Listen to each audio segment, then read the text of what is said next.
All right. Hello, ladies and gentlemen. How you doing out there? Thinker St. James here, along with my good friend, the Ohio player, Mr. Chase Parton, to go over all of the comedy and the tragedy in the world of MMA this week. This is the free-for-all. Chase, how the hell are you? I'm doing good. This is what day is it? Friday, of course. We got a lot to talk about, and I'm just very excited to get going with a lot of different things. And of course, we're just going to get really into some serious things. And I'm just happy you guys are here, Absolutely. We've got a whole slate of stories to go over from this week in UFC and mixed martial arts in general, of course. But Chase, I didn't think that this week we could do it just you and I. We've been chatting a whole lot. You and I did 4 hours of a review of Roadhouse last night. We need a little bit of a color around here, I would say. Something to spice things up, don't you think? Hell yeah, I definitely agree. So what are you going to do about that, Thinker? Well, I think that we've got just what is needed for this occasion. So without further ado, let's bring on our very special guest for this evening. You know her, you'll love her. It is the queen, Sarah Toby. She is here with us. Hey, Sarah, how are you? I'm great. Thank you guys for having me. Oh, yeah. Wonderful to have you here. Of course, if you are not familiar with Sarah, she is a model. She is an MMA fan. She is a sweetie pie. And not only all of those things, but she is hanging on to a wrench around these parts as well. So not only is she a model, she is also a mod-orator. Yes, that is right. Sarah Toby ascending to the role of Yama Mod, which is much appreciated. So thank you very much for that, Sarah. Yeah, absolutely. This is going to be a really good episode. I'm just really excited for both of you to be here. First, actually, shout out the chat real quick. Rick Allen, Always. Thank you for being here. Meat Rocket, thank you for being here. You guys are the early birds. So we're going to, listen, I know where everybody's at early, and we're going to jump right into it because this is pressing matters before the thing actually ends. We're not going to get too much into it, but the first story, of course, for this week, because it's happening right now, guys. Aiden Ross is streaming currently with not anymore Armin Sarukian, but maybe Guru at the moment. But I wanted to play this little clip for you guys to understand just exactly the kind of madness that was going on. And then I'll break down a lot of different notes that I took during this moment. So, yes, here you have the MMA Guru. If anybody, do we need to do a breakdown really quick, Sarah? Are you familiar? Yes. Okay. Before you start, is Aiden Ross? He's wearing a yarmulke right now. Is this correct? Do we need? I did not want to be the one to actually bring up the conversation. I've already been in the Discord, questioning. This guy. He's already said some questionable things that does not make me believe that he is a firm, person of the Jewish faith. That's just the way that I will say it. And then when I saw him wearing this, I obviously was like. Anyway, but so I don't know. That's just it was definitely interesting to hear him speak about it because it was a talking point, I guess. But either way, nonetheless, that's not what this is about. Because Armin let me say this. Armin is very open about that. He even took the yarmulke off and put it on his own head. Yeah, dude. It was. They were all over the place, but okay. There's a lot to unpack. Here. I will break down a lot of different ones, but this moment specifically, I want to get to. All right. Come on, Armin. You gonna take it out of your shoes or no? No, you gonna use? I want extra grip. 1 minute, put your fire. I got it. He's gonna actually try though. He's gonna single leg me. He was trying with Sweater. What's he trying against? All right. Context, I'm sorry. Sweater is this fat guy that Armin was wrestling with previously. Okay. So, all right, 1 minute. Oh my God. Serious. It's serious now. God fucking damn it, dude. You want your shorts? Shirts, no. I'm bad. I'm not good. Sorry, it's a little drawn out, but You'll be fine. Yeah. Go. I just started. Go. Come on, Guru. This fucking grip strength that he's got. Just get his leg. It can't be that bad. 40 seconds. Even 10 minutes, brother. That's crazy. Grab his head, dude. Let me get on a single at least. What are you talking about?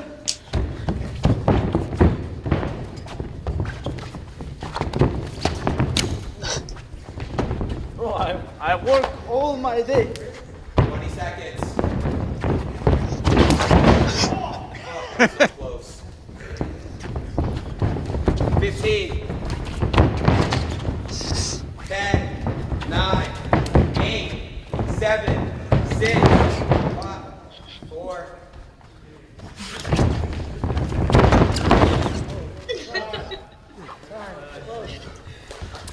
okay, so that was the end of that segment, but let's just hear your thoughts, everybody, on this one. Sarah, go first, please, if you have anything to say. Oh, it was kind of sad, but it was actually really good seeing Guru get thrown to the ground.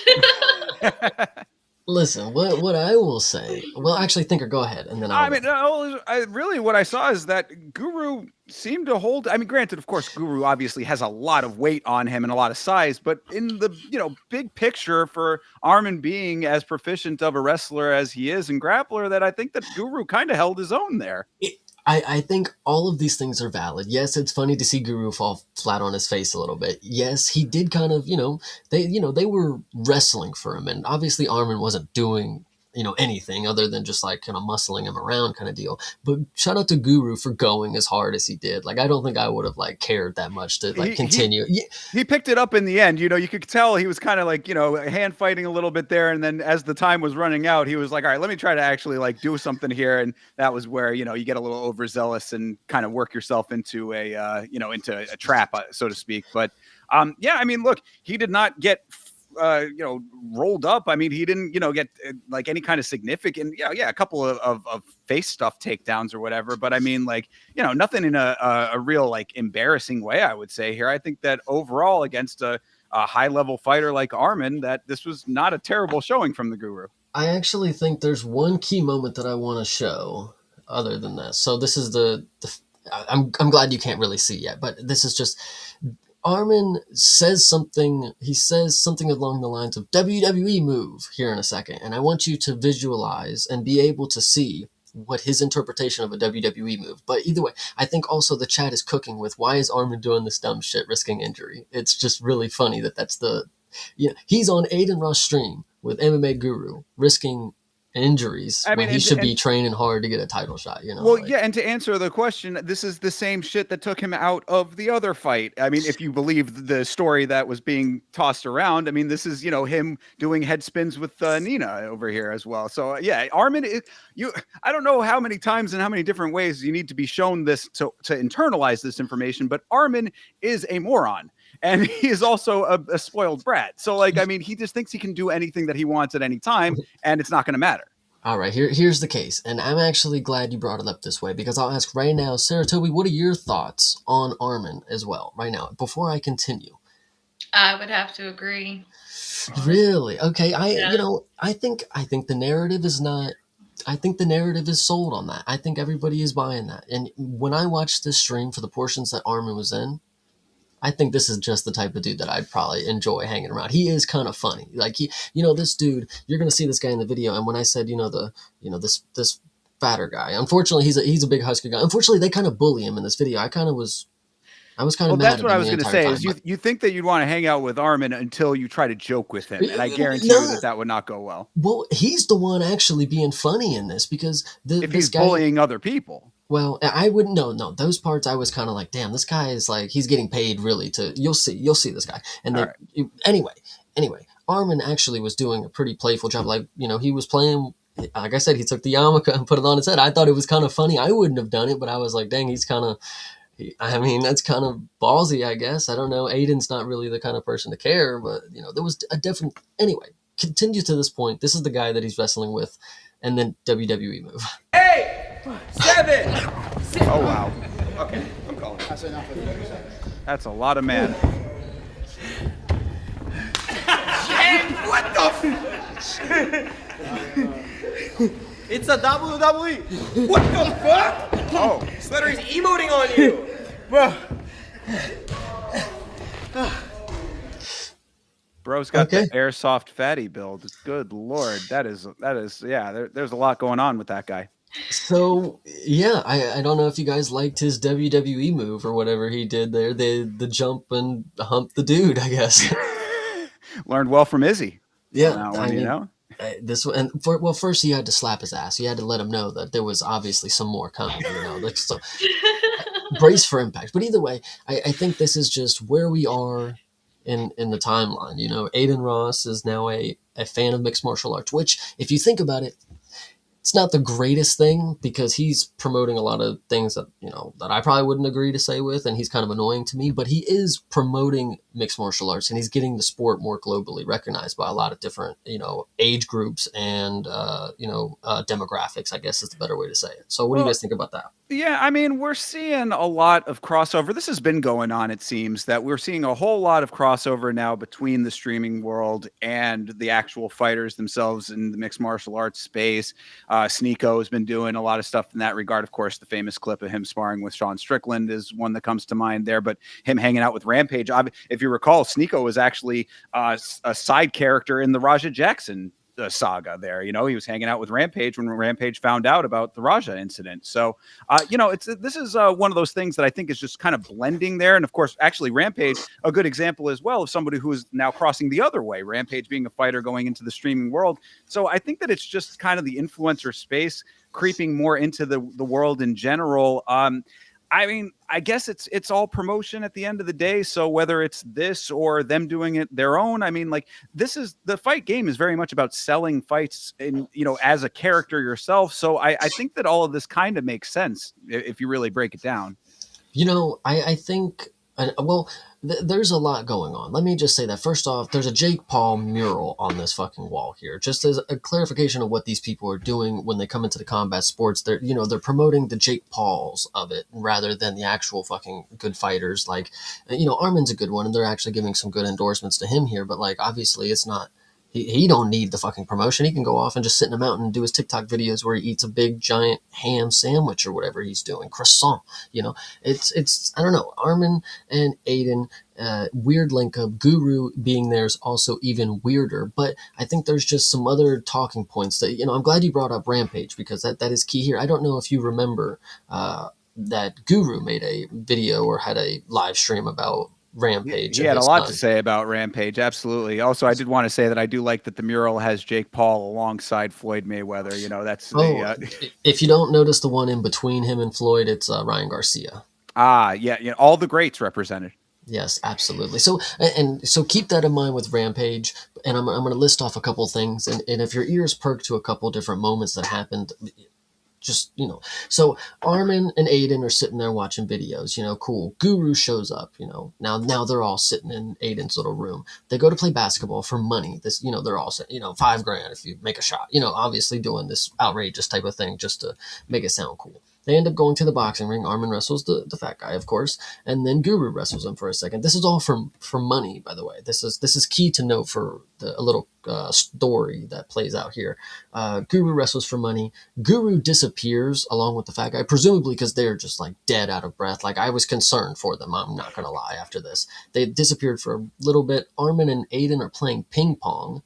Then Armin tells Aiden that he can be in his corner tomorrow, which, if anybody is not aware, Armin is competing in RAF this weekend, and he is obviously going to have Aiden Ross in his corner. Aiden's probably going to stream it, and this is where you get the official mention where he's like, oh my god, Rampage is in Miami. Let's get him to come through. And this is where Guru, he disappears off camera for a little bit. Aha.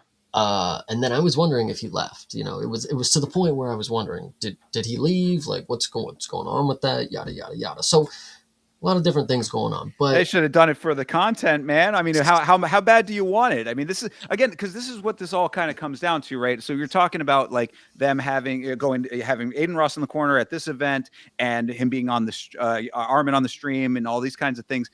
It's all for content, cross-platform, cross-stream, all of that element of it. So it's broadening the audiences conceivably for everybody involved.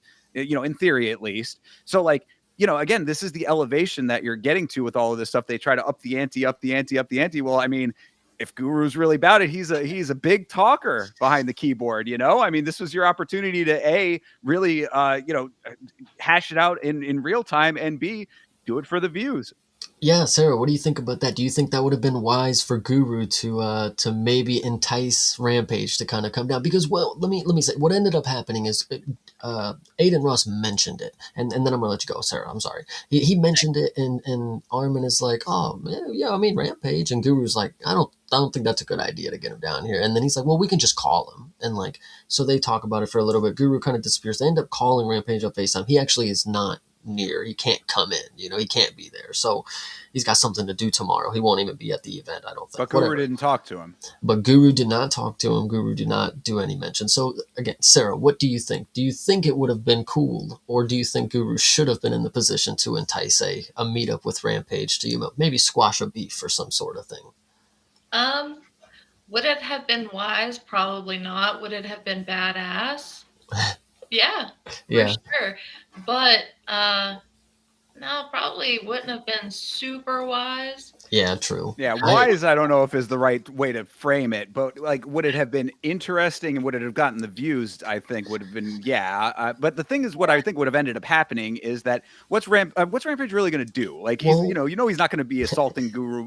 Maybe, I don't know. We saw what his son is capable of. Do you think he would have gotten to that point? Well, that's the key thing too, and I was actually going to make the point, like and this is kind of messed up, and I don't know if I actually mean it, but it's the point to make, why should he start caring about Raja now? He's protecting his image or whatever. Why would he for Guru or go against Guru for it or whatever? I mean, he didn't seem to care up until the point this dude fucking is going to prison or whatever, and then he starts like actively trying to like back him or whatever. I don't know. It just seems a little, I don't know. Just things to note out. But yeah, this one was definitely interesting.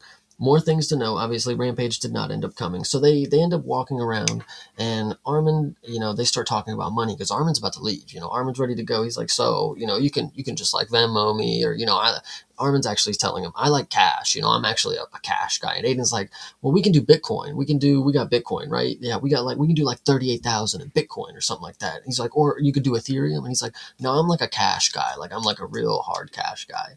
Based. And I was going to say you should pay him in karate coin. And then so Aiden's like, well, let me show you this bulletproof truck that I got that I'll show you right now. So then they start walking away. Like, I mean, that's exactly what happened. And then so Aiden changes the subject, trying to sell him a bulletproof truck. This is where it gets very, very funny. So Armin's looking in the truck. Aiden's telling him this is a Secret Service truck. This is what they use to protect presidents or whatever. Armin finds a gun in the vehicle.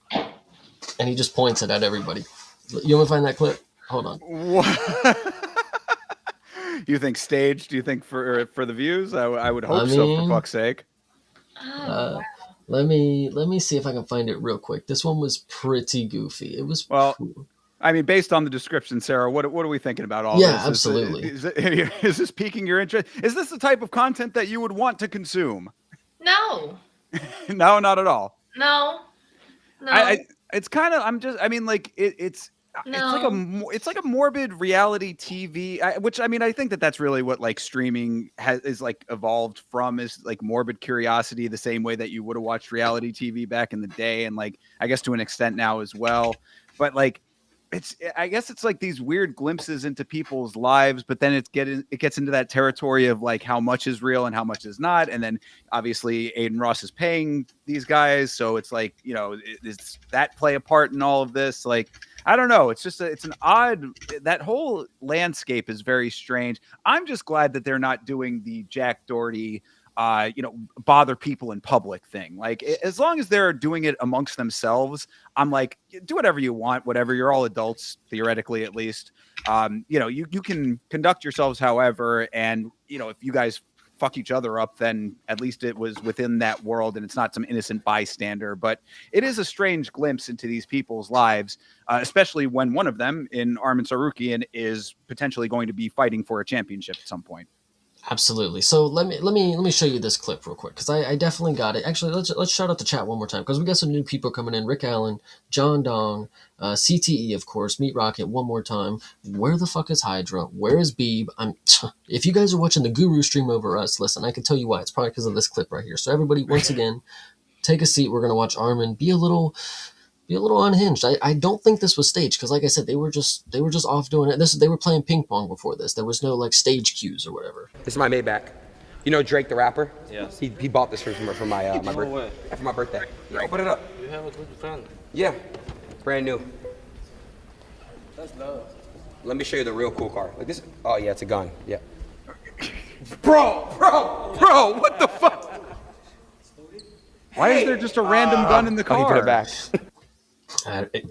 So this is just what the stream has become. Obviously we're watching it and we're talking about it because MMA Guru's in it, so I guess there's enough, and Arman, so there's enough to talk about there. But yeah, this was definitely an experience. So what I would say is, or what I would ask, what I will pose to both of you, Sarah first, is this a stream that you would sit and watch for how long was this going on, like 7 hour?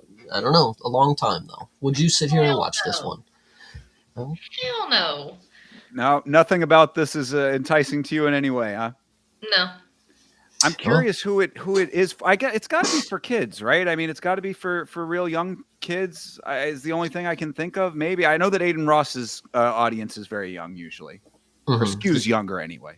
Yeah, and I don't know the type of content, whatever it is. This right here is just, I was watching it just to see how long Guru was going to stay around, and Arman actually left relatively after this, unless he's back. Maybe he just took a long bathroom break. I don't fucking know. But he pointed the gun around and was like, "See ya." Yeah, Right, and didn't get his real. money. He was waiting to get his cash prize, and I don't think he ever ended up getting that. So He did not actually get paid.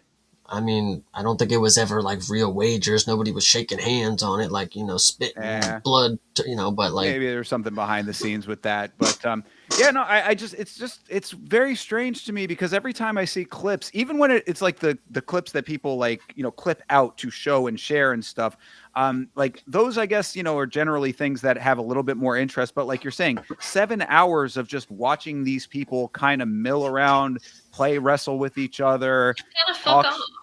Yeah, it's strange to me that anybody would devote that amount of time to it because it just seems like the visual equivalent of popcorn.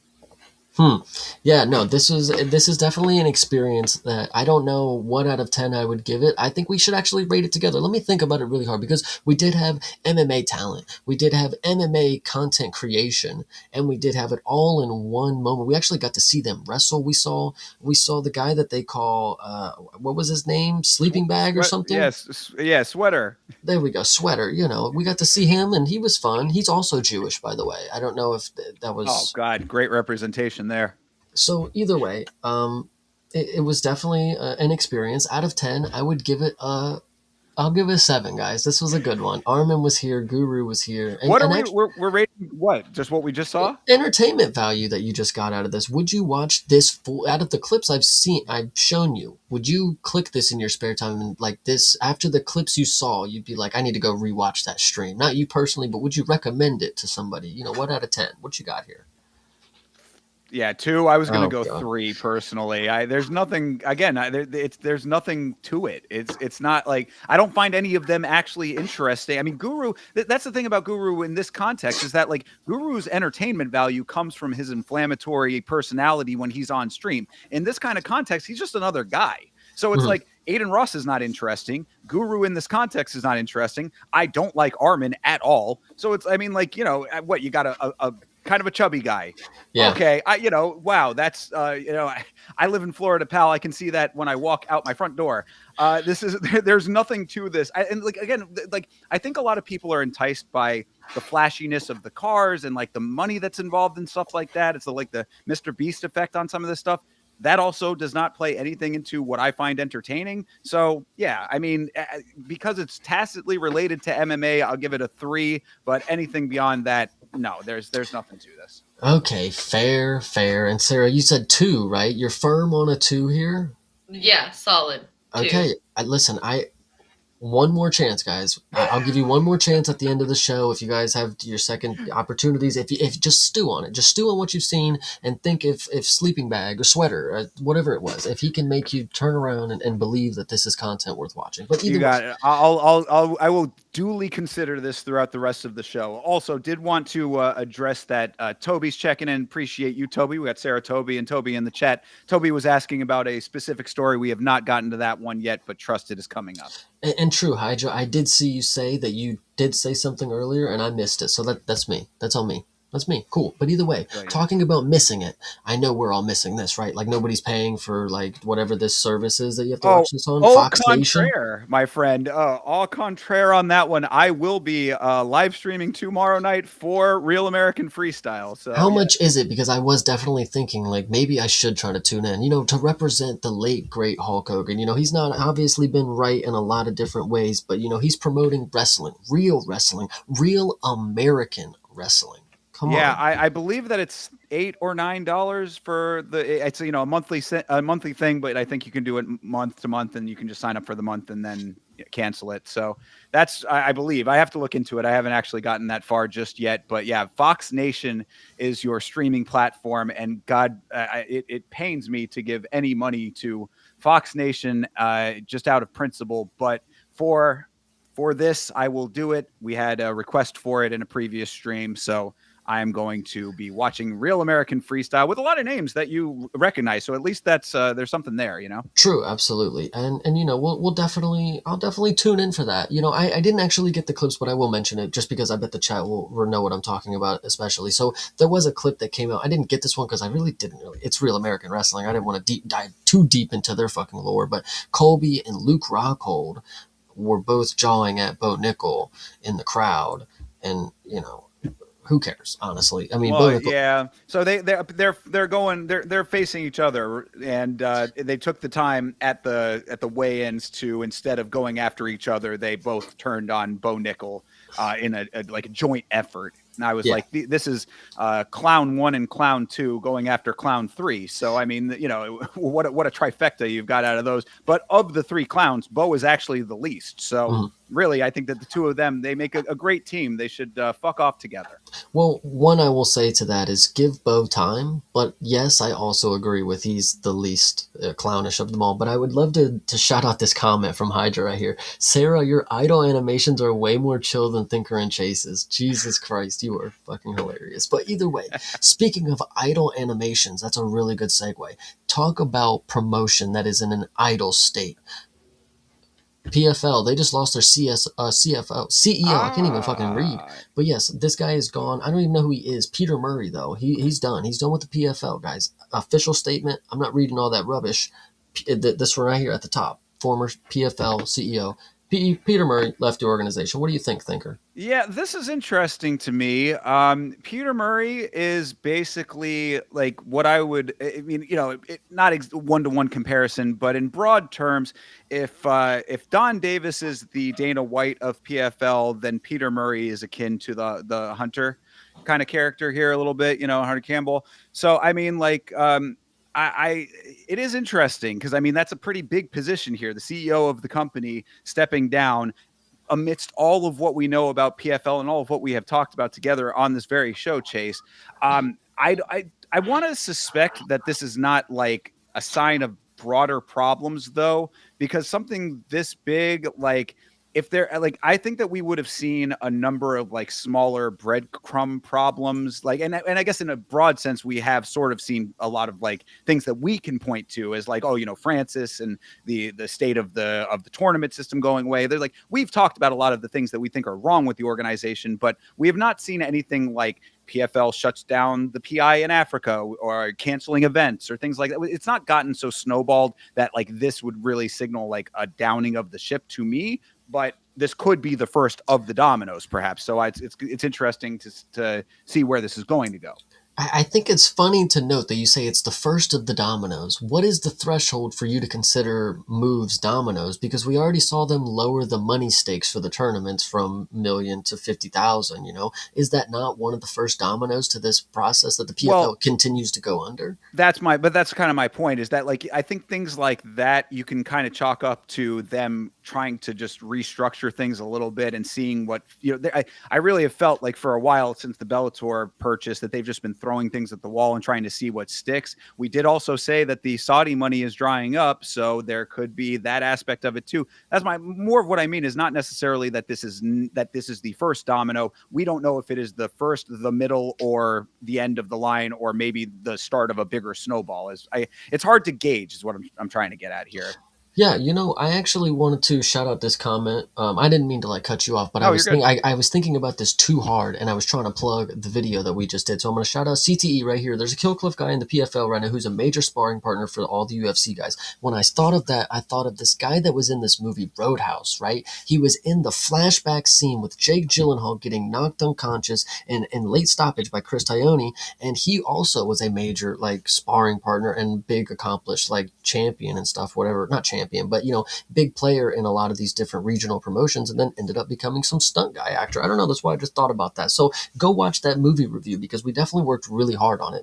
Roadhouse 2024. And I know Sarah was there, and I know she was chilling with us, so I'm just glad everybody, once again, everybody, I'm happy we're here. Appreciate you guys. Thank you very much, and definitely check out the Roadhouse review. That was a fun one. Now, Sarah, do you have anything to say about the PFL before I move on to this next one? Because this is definitely where we're going to get to some fun stuff. No, I'm ready for this next one. Okay. Well, now, before you move on, okay. Just the last thing here. Isn't that telling, right? Sarah, aware of all of what's going on in the MMA world, it keeps an eye on the things that's coming through her feed. She's, all seeing of all of these things. PFL, no thoughts, Well, I've said this before, it's people, specifically the people who watch a lot of combat sports, and we have a whole Discord of people. Even Sarah, she watches UFC, she's watched bare knuckle, she watches one sometimes. Everybody would collectively decide not to watch the PFL instead of watching it, even when there's nothing on, and that's the worst part. They decide to get lives. They go touch grass when the PFL is on and there's nothing else. People are actually trying to watch real American wrestling tomorrow. That's even crazier to think, because nobody cares about the PFL. But Hulk Hogan's fucking honorary league, people are actually paying Fox Nation for. Think about that right now. Yeah, no, and that you're illustrating my point to a T. That this is I mean, and that's what I'm trying to get at when I say, is this domino number one of the downfall, or is this the middle of what we have been seeing brewing for a while and have been speculating on, etc.? Because you hear these kinds of conversations for all of the major promotions in one way or another, except for UFC. One championship has had, all of the rumors about mismanagement of funds and this and that. We talked about that on last week's fights, I think a year ago, something like that, where we're saying, all of these rumors about one is doing just fine. PFL, it would seem, does have more legitimate problems. I did just a video not more than a month ago about Karate Combat's potential problems. So what I'm trying to say is, it is interesting that this is happening with their CEO stepping down. Is this indicative of the collapse? Time will tell, but we've been seeing certain things happening for a while. So are we just in the middle of a greater progression? Yeah, absolutely. It's always going to be interesting to see what these other promotions other than the UFC are able to accomplish, and what the heights that they're able to get to, and then the slow decline down. But, there's another comment that I wanted to say. Bloomis, shout out to fucking Bloomis. I saw you come in here. Everybody said what's up. Everybody say what's up again to him, God damn it. But there's a free Danish event on tomorrow called Air Talks Dominance. I want you to go ahead and drop those fucking details in the Discord. Not again, but again and again. I need it over and over, because I'm going to forget all. Eastern Standard Time, please convert the time. I don't want to hear UDT and stuff. I would cry. Please. Either way. But yes, that is, I believe, on free on Pluto TV. So easy access to that one. Listen, we've talked about this before. I'll plug Pluto TV right now, guys. Pluto TV is a free service that you can get on most of your TV apps, and or it's a website. It is owned by the same people who own Paramount Plus, as if I'm pretty sure. And that's just key to note, because they have their own UFC channel where you can watch reruns of old UFC Reloaded, and or embedded videos. If you didn't know that, you can watch There's a lot of tough and I may not be contender series on there. I haven't seen that yet, but there's a lot of different things on Pluto, niche things. I even watched the fucking Warrior movie on Pluto. So I would like to let you guys know we watched Warrior a little bit ago. And we did a whole video on that one as well. Here's another fucking plug for everybody out there. Yeah, after you've just plugged Pluto TV for a good amount. Pluto, sponsor your boys over here. You're getting free promo at the ass right now. But the fact that we are about to watch this whole promotion tomorrow on Pluto TV, I would just like to, once again, shout out Pluto TV and Paramount Plus. Father us. We will be there. Indeed. So this next one, speaking of low regional promotions, and I'm not trying to say that in a condescending way, but we have another promotion that's on the regional side, and I think it's key to note what's going on with them. LFA has a new broadcast home in the United States. They're going to Vice TV. Oh God, what in the world? Well, I think that this actually is a perfect segue because we did just find out recently that PFL is going to be airing some of their offerings on Vice TV. So it looks like Vice is trying to get a little foothold, a minor one it would seem, but a foothold nonetheless in the MMA space, now having PFL events and LFA. I guess it could be worse. I don't really know. I mean, it's crazy for LFA to go from Fight Pass to that. But I would think that Vice is offering them a better contract. It has to be, because why else? I would guess, right? I mean, I would assume. I'm glad that you brought that up, because I remember that happened, and I was thinking when I saw this, like, is that the same one that the PFL did? Like, that seems very odd. But if you're cooking right there, that Vice TV owns now is the broadcast home for LFA and PFL events, potentially whatever we got going here. That's pretty interesting. But also, I don't know anybody who's watching Vice TV at this point. I don't know who's watching. I don't know. Listen, Sarah, Vice TV, what are your thoughts? Any shows that you can think of on Vice TV right now? Plug them. We'll hear it. There's one. All right. I can't even think of the actual whole name, but it's this guy, Hamilton, and he goes around trying different substances. Nice. Yeah, see, exactly. So we have one show on the docket that anybody has ever seen on Vice TV, and now I'm expected to know that MMA comes on there. I don't know. That's a hard ask. I'll have to definitely see some clips of it with the Vice TV thumbnail or something in the top right before I believe it. I think you're making a really good point about that, though, is that if Vice is really trying to get into this space, they're going to need to make a huge splash. This I think is a fatal flaw of a lot of broadcasters that try to dabble in the MMA space. The MMA space is not a place to dabble. Point blank, period. Like, you have to have solid roots within the MMA world and within the MMA culture to have any kind of shot of actually being a player in the space. So this is going to take a major push on their part to get MMA fans who are pretty much UFC, maybe a little minor bit of one championship karate combat, maybe. I mean, like, it's UFC pretty much or bust. They're trying to make a something else out of these other organizations. They're going to have to make an indelible mark that lets everybody know that they are a place to go for this content, and that I think is going to be a big ask. What I think is also key to note about going to Vice TV, and the reason I bring up the other shows, I know it's just kind of funny to think that there's not really many that you can think about. I know Ariel brings up right down here. He talks about Dark Side, which is like Dark Side of the Cage, Dark Side of the Ring, which decent series, fine, but you're going to run out of things, I would say. Here, there's a lot of untold, uncovered history. Anyway, the point is, you have to be able to have shows that keep people thinking that there's something to. You have to be able to keep them on the Vice TV app long enough for them to see PFL and or LFA, that they click that rather than just going to Netflix where they know fucking Jake Paul is on. Like, there has to be reasons for people to stay on Vice TV or around that channel or the streaming service, whatever they've got going here, and to keep them wanting, or to be able to have the overlaps where LFA comes on or PFL comes on, because nobody's going out of their way. Like we said, they will just choose not to watch PFL. LFA has a chance.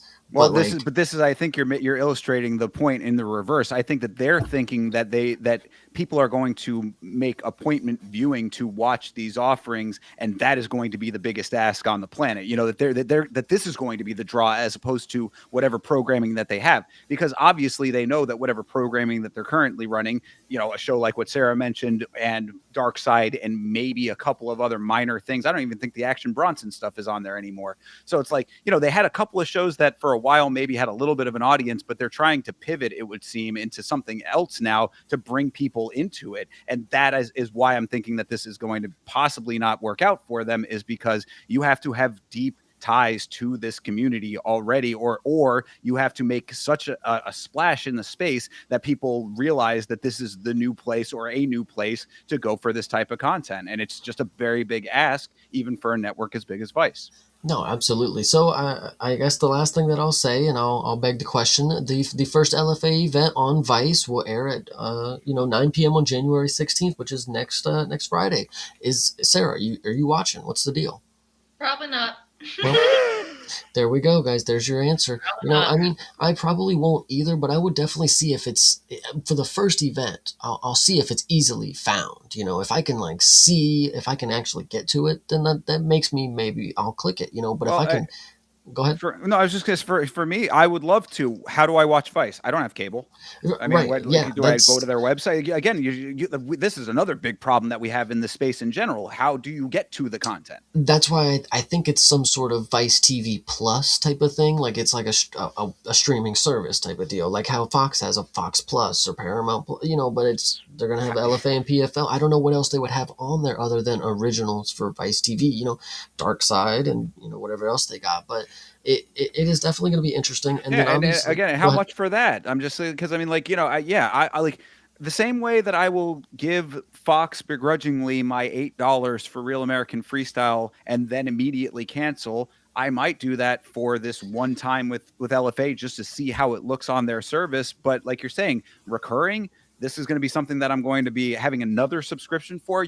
Everybody wants a subscription now. You think that I'm going to be giving it to you, Netflix and Paramount Plus and every other one under the sun? Like it's misguided if you're thinking from their perspective that that's going to be something that's viable. Well, hear me out, and I don't know if this is exactly how it's going to work, but I do have the CW app on my TV, and I did not pay for anything. I just made an account, and I am able to watch things from cable from the night before. I don't necessarily think I could do it live, but it's a step closer, I guess. If it's free and I can watch it the next day on the streaming service app that I don't have cable for, if it's free, then that's a different story. Yeah, if this is going to be a free offering, then you might have something there, but you're going to need a lot of advertising dollars to make that work. Again, the models are difficult. The models are also monopolized. This is a very hard space to be a player in, and it's hard to think that there's a success at the end of this trail here. Thinker just cooks so hard. He doesn't even know that he sets the segues up for himself. The models are difficult, is what he just said. Something like that, And Sarah, I don't know if you can attest, but listen, I know one model that is maybe having a difficult time right now, and we're going to get into it because Alex Pereira and Tracy Cortez have broken up, guys. It is crazy to think that they made it 1 week and now it is over. I mean, it was long-lived. I mean, shout out to them because I was really having hopes for them. I know a lot of people out there really believed that they were going steady, man. They should have went to Vegas and came home together. It's just crazy that it didn't work out. Sarah, any thoughts here about this #1 UFC model baddie, Tracy Cortez, and her boyfriend, Alex Pereira, ex-boyfriend now? Go ahead. Tragic, honestly. Tragic. No, she had posted a video the other day, and I thought it was so funny. They were on like a plane or something, and she was like, "Would you marry me?" And he was like half asleep, and she was like trying to get him to answer, and he just kind of woke up and said, "Shama." Yeah. That was it. And I was like, "Yeah, that's a solid couple right there." And at that moment, he knew that it was time to disengage. Yeah, I mean, cue the terrible recorder cover of "My Heart Will Go On" for this one. This relationship lasting 8 whole days.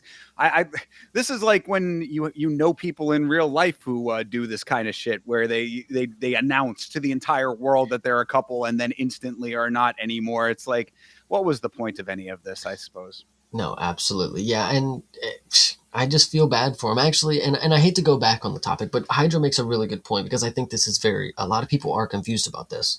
Also, is Vice TV the same as Vice on YouTube? Do not believe so. Do not believe so. And a lot of people, and I'm pretty sure I'm subscribed to that Vice channel. I don't even know what that is, but I do not believe that is Vice TV. Any correlation, I think it is just Vice, the YouTube channel. So either way. Yeah. Well, yeah. And again, if they are trying to change their model and have a free version or partner with YouTube and have it streaming through there, then maybe you have a shot of actual viewership. That's why a lot of the times when I'm doing watch alongs now, you'll see I try to find ones that are airing for free on YouTube. Mhm. It brings more people. It's the easiest access, but you have to be able to backfill that with the advertising, with the sponsorships. There has to be a nut at the end of the day as far as money goes. If not, this is a business at the end of the day. Again, we all love fighting, but everybody's got to get paid. So how does that work out for them? Time will tell. Yeah, absolutely. And, it's just crazy to think that we're in a world back to the original topic at hand. Sorry, I Sure. didn't mean to diverge, but it's just criminal that two people can't be happy in this world. There's always got to be something that pulls them apart, and when good couples like this, they can't really make it through the rough times. I just really I've been there. Well, And what did pull them apart? Do we know what happened, or they just decided that not for us? Maybe we're not right for each other. Drama, yeah. I guess so. Well, Yeah. I mean, you'll never really know the answer. I mean, even if you did, he'd have to tell Polino, and Polino would have to tell you, or whatever his coach's name is. So True. Well, that was always going to be the problem here, right? The language barrier was going to make this relationship rather difficult from the start. Having to have a translator between you at all times makes things a little bit difficult in many ways. I don't know. Yeah. I mean, Sarah, any other thoughts on that? This is Relationship Matters. We got a female perspective here. What are we thinking about all this? Did you ask if it matters? No, or just Well, any other thoughts on what this, any of this? I don't know. What do they you make of spent all this? Christmas together, guys. But Yeah.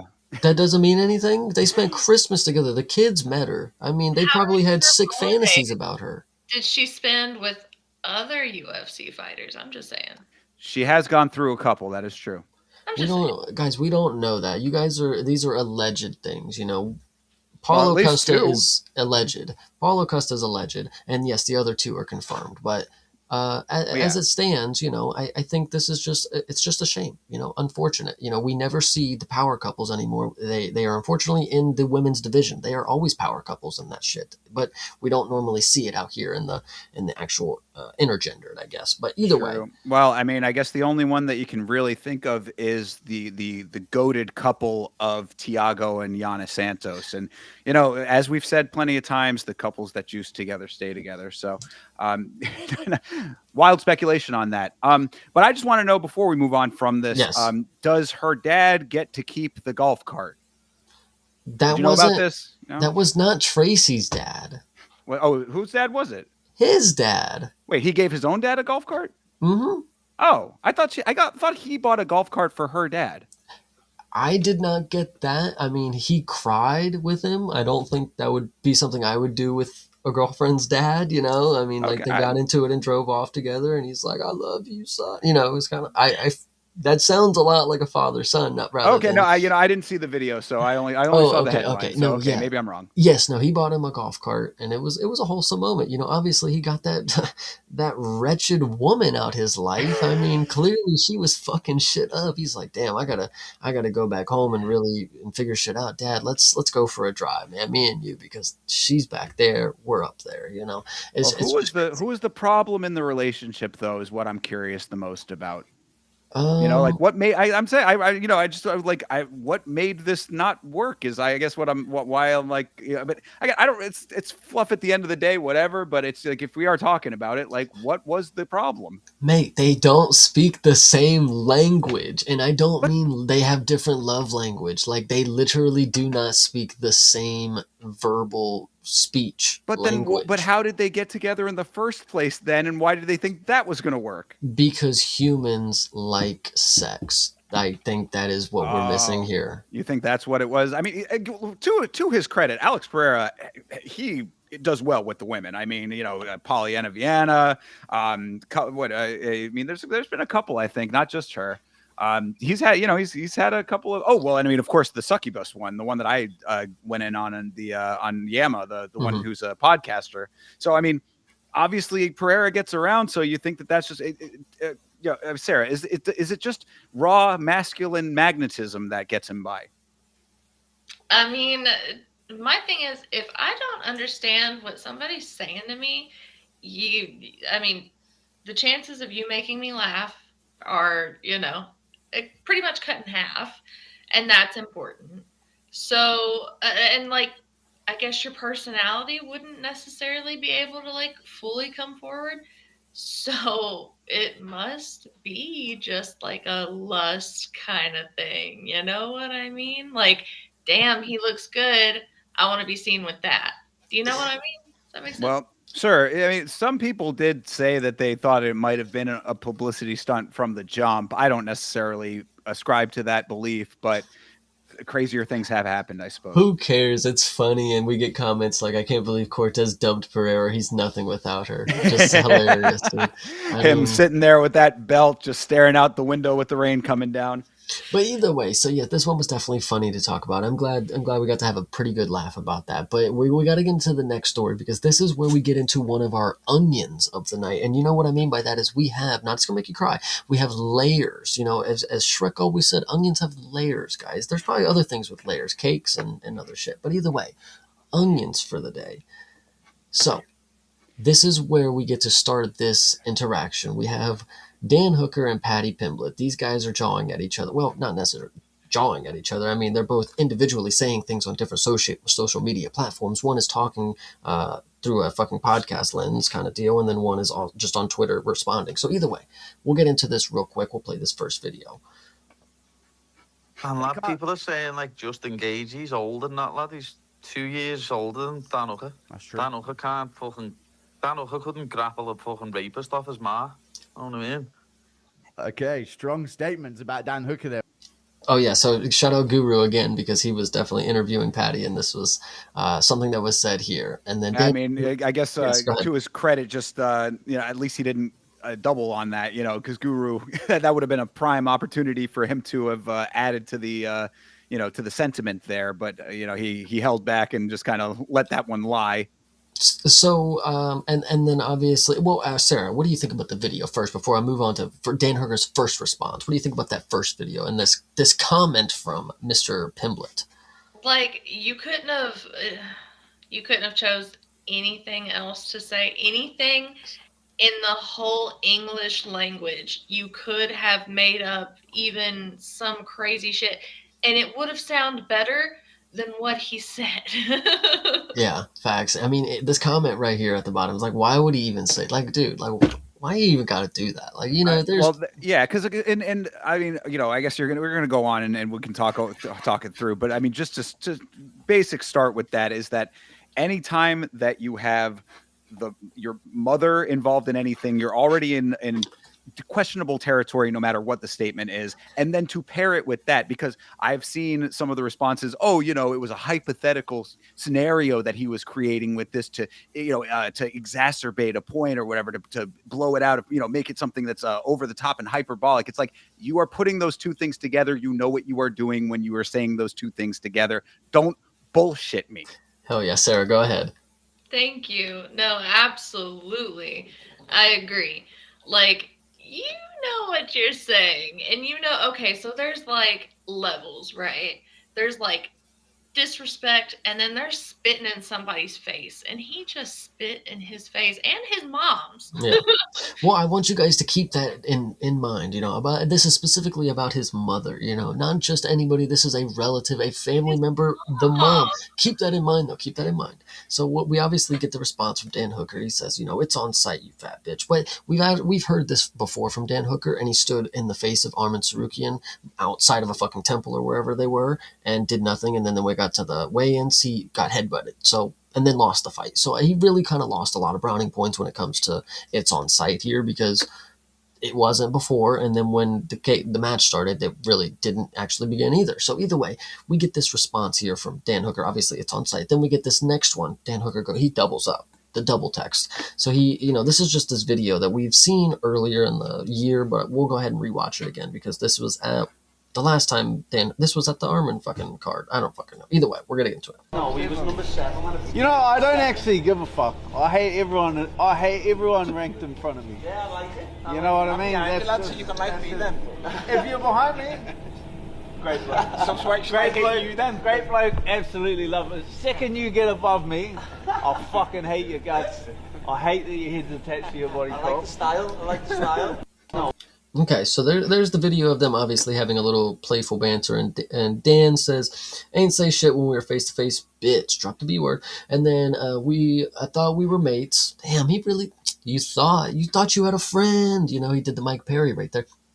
But you're not a very good mate, are you? At Patty the Batty tagged him and everything. And then, if you didn't notice, R.I.P. Ricky here. I don't know if anybody caught this. You know, if you were somebody like me, you would be like, why did he mention, the Ricky? Why did he do that? Like, what's that about? But there's levels to this. We got onions here. So this is another post that came out after this. Not sure why Dan had to put that R.I.P. Ricky in there. That was obviously not obviously, I guess, but when you dig deeper, this is a reference to a friend that Patty Pimblett had who committed suicide, unfortunately, unalived, and he had like a post-fight speech, and it's actually one of the moments that I remember from Patty specifically. When he was coming up in the UFC, I did not think too much about his performances, but I remember the post-fight speech specifically after this fight because he kind of dropped the whole character that he had, So I thought this was an interesting thing for Dan to go through. But go ahead, Thinker. Yeah, well, so yeah, this came up in the Discord. I was one of those people that didn't know. I didn't put two and two together with the R.I.P. Ricky until this was all brought to my attention, and then it did click. Exactly what you had said. Patty Pimblett has referenced, mental illness and mental illness awareness. Unaliving prevention and things like that. It certainly was a low blow, but it was an intentional low blow in response to what was a low blow that started this whole thing. I don't think that fighting fire with fire in this type of way is a good thing. I think that this only gets even deeper into the mud. But I do kind of understand it to an extent when Patty took it to that level to begin with. You got to know where like I am always a person, especially from the comedy perspective, that there is a way to skirt the line, and there are always ways to joke about anything. But there was no joking going on here. So I mean, if you, like just as a human being, you got to know, like, if you're going to cross that line, then you're saying it with your full chest, whether you want to or not. So this type of response should be expected to an extent, I would think. Well, I think what's key to know here is what we're going to get later is the response from Patty here, and I'll show you that. But I want you guys to keep in mind how he was, because he's the one who initiated this, and as we have come to see from our side of it, he said the most vulgar thing first. He went over the line first, is what it looks like. So maybe there's more to it, but obviously from what it looks like, he went over the line first. So before I get to that point, Sarah, do you think? How do you think Patty is going to respond? What do you think he's going to do here? Do you think he's going to stand down and he's going to say, "Nah, Hooker, fuck off. We'll never fight because you suck," or anything else? What do you think? Honestly, I don't know. Does he try and one up him again? Wouldn't that be interesting? I think that is a funny thought, but no. If Thinker, actually, do you want to weigh in? Like what's going on here? Because my thing is, you already said something about right. How do you put that out there? How much worse could it fucking get?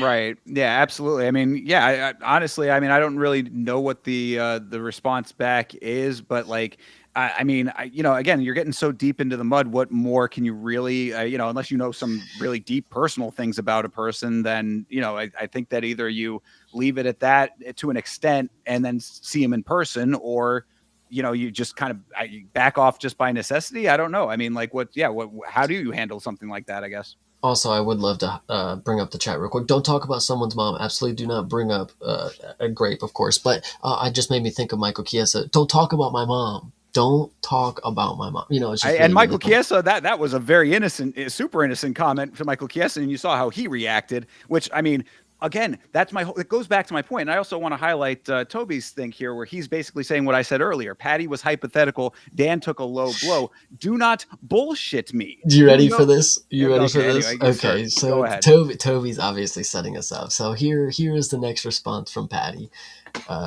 Thought we couldn't be mates because I'm ranked above you. You took a hypothetical joke about how bad your grappling is and responded by talking shit about my mate who unalived himself.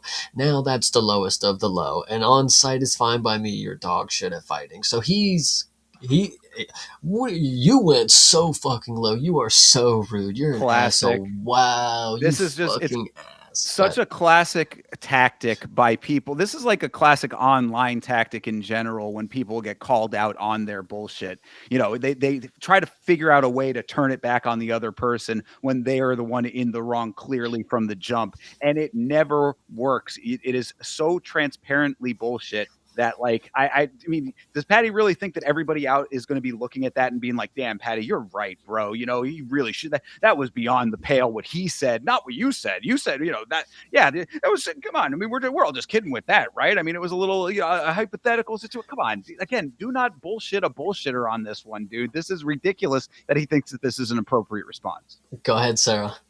My thing is, don't start no shit, won't be no shit. Had you not started the shit, it wouldn't have even given him the opportunity to say anything.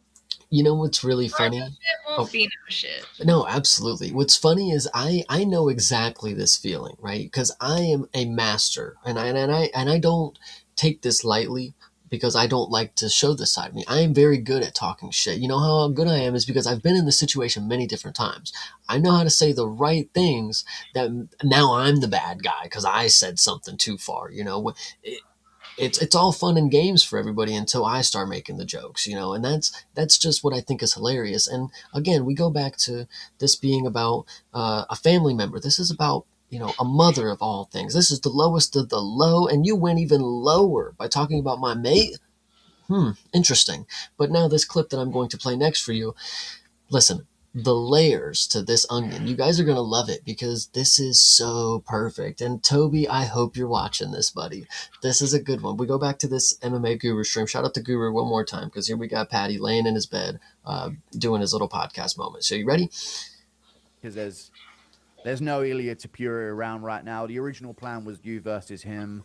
Now we got the interim belt. In the meantime, he's obviously out. How do you feel about his departure? I know a lot of people, a lot of poshies out there, a lot of toffs out there have been trashing Ilya for his departure. How do you feel about it? You seem a little bit more understanding of the situation. Family shit, lad. Know what I mean? Like, I would never want anyone to mention anything about my family, so I'd never do it about anyone else. It's not what we do. We're fighters. We say what we want about each other. Say anything about me, I'll say anything about him.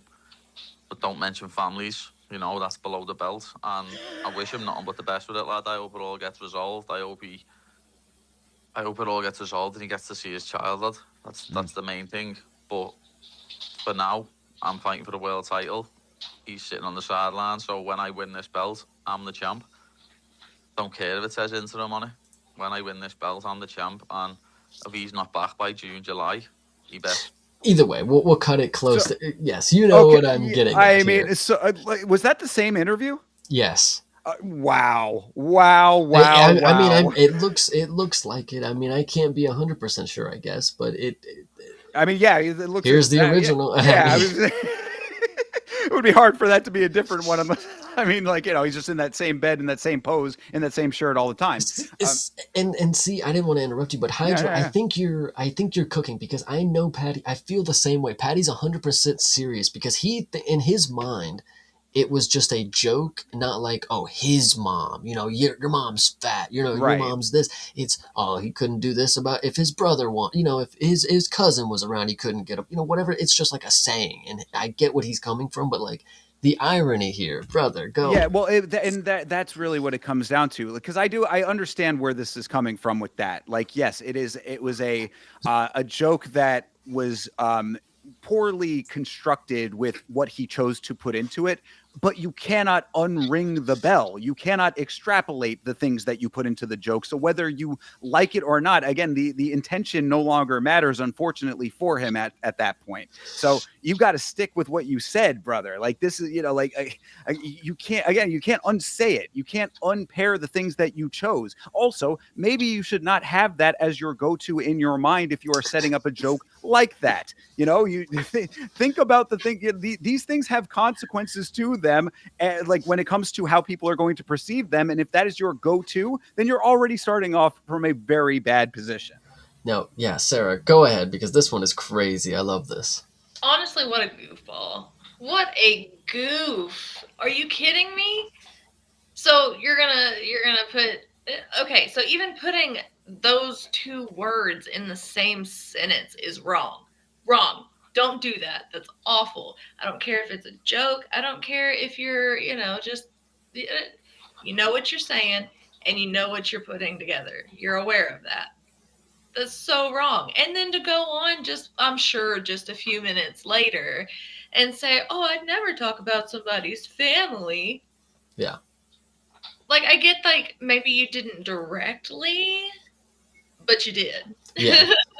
No, absolutely. It's definitely a funny thing to think that there are characters like this. Again, this is the fight game. We got a lot of different characters out there. Some people are delusional and they can say one thing and believe the next thing that they believe or that they say. And this is just a funny example of that. Patty's just another guy who can waffle and people love this about these fighters sometimes though, Yeah, well, and what I would say, and what I would actually have gained a lot of respect for Patty with, is if he had said that and saw Hooker's response, even with as hard as Hooker went with bringing up his friend and his situation, I think it would have been leagues better for Patty to have said, you know what? It was a poorly constructed joke. It did not land. I apologize. I shouldn't have said that. I think that could have cleared all of this up. And I mean, really, and I think he would have gained a lot of respect for that. Been like, look, I was trying to say something. I put two things together that should not have gone together. Heat of the moment, it was not the right thing to do. I didn't mean the intention behind it was not there. I apologize for that. And I think that would have been like, damn, dude, respect for that. Big man on that one. You know what I mean? Because then at least you would have taken accountability. Instead, they end up doubling down in a way that makes them look like even more clown shoes. No, absolutely. And I think, this is a funny one. This is just a really funny one, but I don't know if it's surprising at all. Patty has never really struck me as the guy who takes a lot of what he says, and thinks about it before he says it. So why should I be surprised about this? I mean, it's vulgar and it is definitely an ignorant statement, but unfortunately in this world, we definitely hear worse. I mean, to date, I don't know if I've heard anything just as bad as that. I mean, that's a pretty crazy thing to say, but this is the game that we live in, It happens to be that people say things off the top of their head. I can be a victim sometimes, but who else can be victims of saying things off the top of their head in this next segment here, if we're ready to move on, of course. Do we have any other comments about Patty the Baddie? The only thing that I did want to bring up just real quick is just Toby kind of saying, restating here about the, that there's a difference between the hypothetical and the literal friend situation of all of this. Dan Hooker did not start this, is what I'm saying. You know what I mean? Dan Hooker caught a stray in this situation, basically, in this conversation. So Dan coming back with that, he's not starting the problem. He is, in his mind, finishing the problem. So again, this could have all been avoided, A, if Patty did not say anything in the first place, and B, if Patty took that back and and said, hey, you were wrong too, maybe turned that part about him, like say we were both wrong in this situation, diffuse it. I think what I think is actually even funnier is that Patty got mad and got upset about what Dan Hooker said, of course, and Dan Hooker didn't even say anything other than R.I.P. Ricky. It was the insinuation of what he could be saying, and I think that's the funniest part is Patty came to terms with something that he would vocally say, and it was pretty bad. Dan Hooker, he was able to, reserve himself, not to go to that point. He could say some very bad things if he really wanted to. He obviously knows the situation, and he's obviously aware, And to your point, because if it was an implication from Patty's side of that, this hypothetical situation, then it was an implication from Dan's side. Oh, you're a bad friend. R.I.P. to that friend that you lost. I see what I'm saying. Like, anyway, go ahead. And people in the chat, they're actually saying that they're trying to bring that point up. They're like, how is this? He's talking about his guy, a friend that literally did that. It's like, well, Patty, he said a comment. It was, again, you're making a great point. Like, it's not like Dan Hooker did anything other than an insinuation. And I know I'm not defending it. He obviously knows what he was doing. I know what he was doing. Everybody knows what he was doing. But it's the fact that he didn't have to say anything, I think, is what is key here. And then Patty has to be like, oh, that dude's a fucking bitch. He fucking went too low. I'm definitely fucking him up next time. It's like, well, you're the one who actually came out and said something, and now you're mad because he's able to reserve his emotions and just kind of slowly throw it out there like, dude, I could make you cry right now if I wanted to. I saw you in your post-fight speech, but I didn't because I have a little more I don't care about Patty the Pimlet, kind of deal. I'll just throw it out there. So I think that's really key to note here. Sarah, any last notes before we move on? So basically, what I'm getting here is Patty can dish it out, but he can't take it. 100%. Yeah, I mean, it is pretty crazy to think about, but I'm not surprised. Once again, not surprised. And chat, I love to see you guys out here. I appreciate all the support. Mank, I see you in there. I wanted to shout you out because we were not slandering Patty too much other than the fact that he kind of bitched out after he's the one who started the whole altercation here, it seems. Now, if I get further context that he was not the one that started this and there was some other leading factors, I mean, I don't know. But either way, as of right now, it looks like Dan Hooker was able to poke the bear enough that Patty, he's got to play victim now. So I think that is a clear indication that he got a little too much of what he was asked for and didn't believe that people would actually bring that up. And, there are mean people out in this world. And again, it was not Dan Hooker even being the meanest that he could have been because he was very reserved in this moment. Once again, I'll say. And Dan does have a way about going a little bit hard sometimes. He has been known to do that occasionally. So honestly, I think he was kind of taking it light on the chap. I thought we were friends, man. Like I kind of believe him. He didn't actually. If he really didn't care, he could have said, "Dude, fuck." I'm not gonna say it, but what you know what I mean. Sure. So either way. Speaking of people who say things that they didn't really mean, and there's layers to these onions, I would like to tell you that the promotion or the organization, whatever, the commission group, I don't know what they are. Tapology is a governing body, and they have seemingly wanted to come out and tell you guys that there's been an updated record on the welterweight phenom Michael Morales. While he had been listed up to the point as undefeated professionally, we have added one additional professional win and one additional professional loss. Isn't this crazy? They had a whole big speech about this, but I'm not going to go through the entirety of the thing because while it is interesting to note, this is what they originally came out and said. So at this point, what do you guys think about this? Well, I think that if you're interested in this subject, keep an eye on the channel because there's a very good chance that I might end up covering this because this was a fascinating case to me here. Tapology, of course, is a record-keeping organization. So, these are the keepers of the stats for these fighters in a general sense and an authority in that field, really. And it gets to me and what I'll talk about, if I do end up making the video, not guaranteeing that one just yet because there's a lot to go over with it. I've been doing the research on it to try to get all the facts as I would like to lay them out. But the interesting thing to me is that things like Tapology are the authorities in this sport because this sport is so dispersed and is that, these organizations from regional places, it's hard to keep track of all of this stuff. If it's not at the top level in the UFC that has their own statisticians and record keepers, then things like what happened to Michael Morales can just come out of the woodwork. And you have Tapology and organizations like them, pretty much them and SureDog are the two major ones that do this, being like the arbiters of how these records are kept and how the sport basically operates as far as record keeping goes. So this situation is kind of complex based on why this all happened and everything, but very fascinating. And also another note to all of this, very fascinating how whoever handles the Tapology Twitter account acts in general, because they seem to be a little bit ornery over there, a little bit combative, I would say. We will definitely get into that portion of it. But Sarah, would you like to add anything about the updating of Mr. Morales's record at the time? Of course, we will get into a little more, but as of what you know right now in the story, Michael Morales is no longer an undefeated fighter. Do you think this matters, even though he's been knocking out UFC caliber competition? Would it change anything if he is 18-1 now, or if he's 18-2 now? Even if he was 18-5, would it matter if he has all these losses that just appear and they are professional bouts? I'm questioning, does that matter? Would you think so? I don't know. So for me, I guess it's all right. I know this is a troubling topic. I mean, this is something that we don't really see very, very often. I mean, obviously, it's a very special case. And if you would like, I can play you some footage if you would like while you think about your option here. Yeah, there's a good footage here. I didn't watch this personally, but I think this is key to note that we are not only being told that he had lost, we can see it.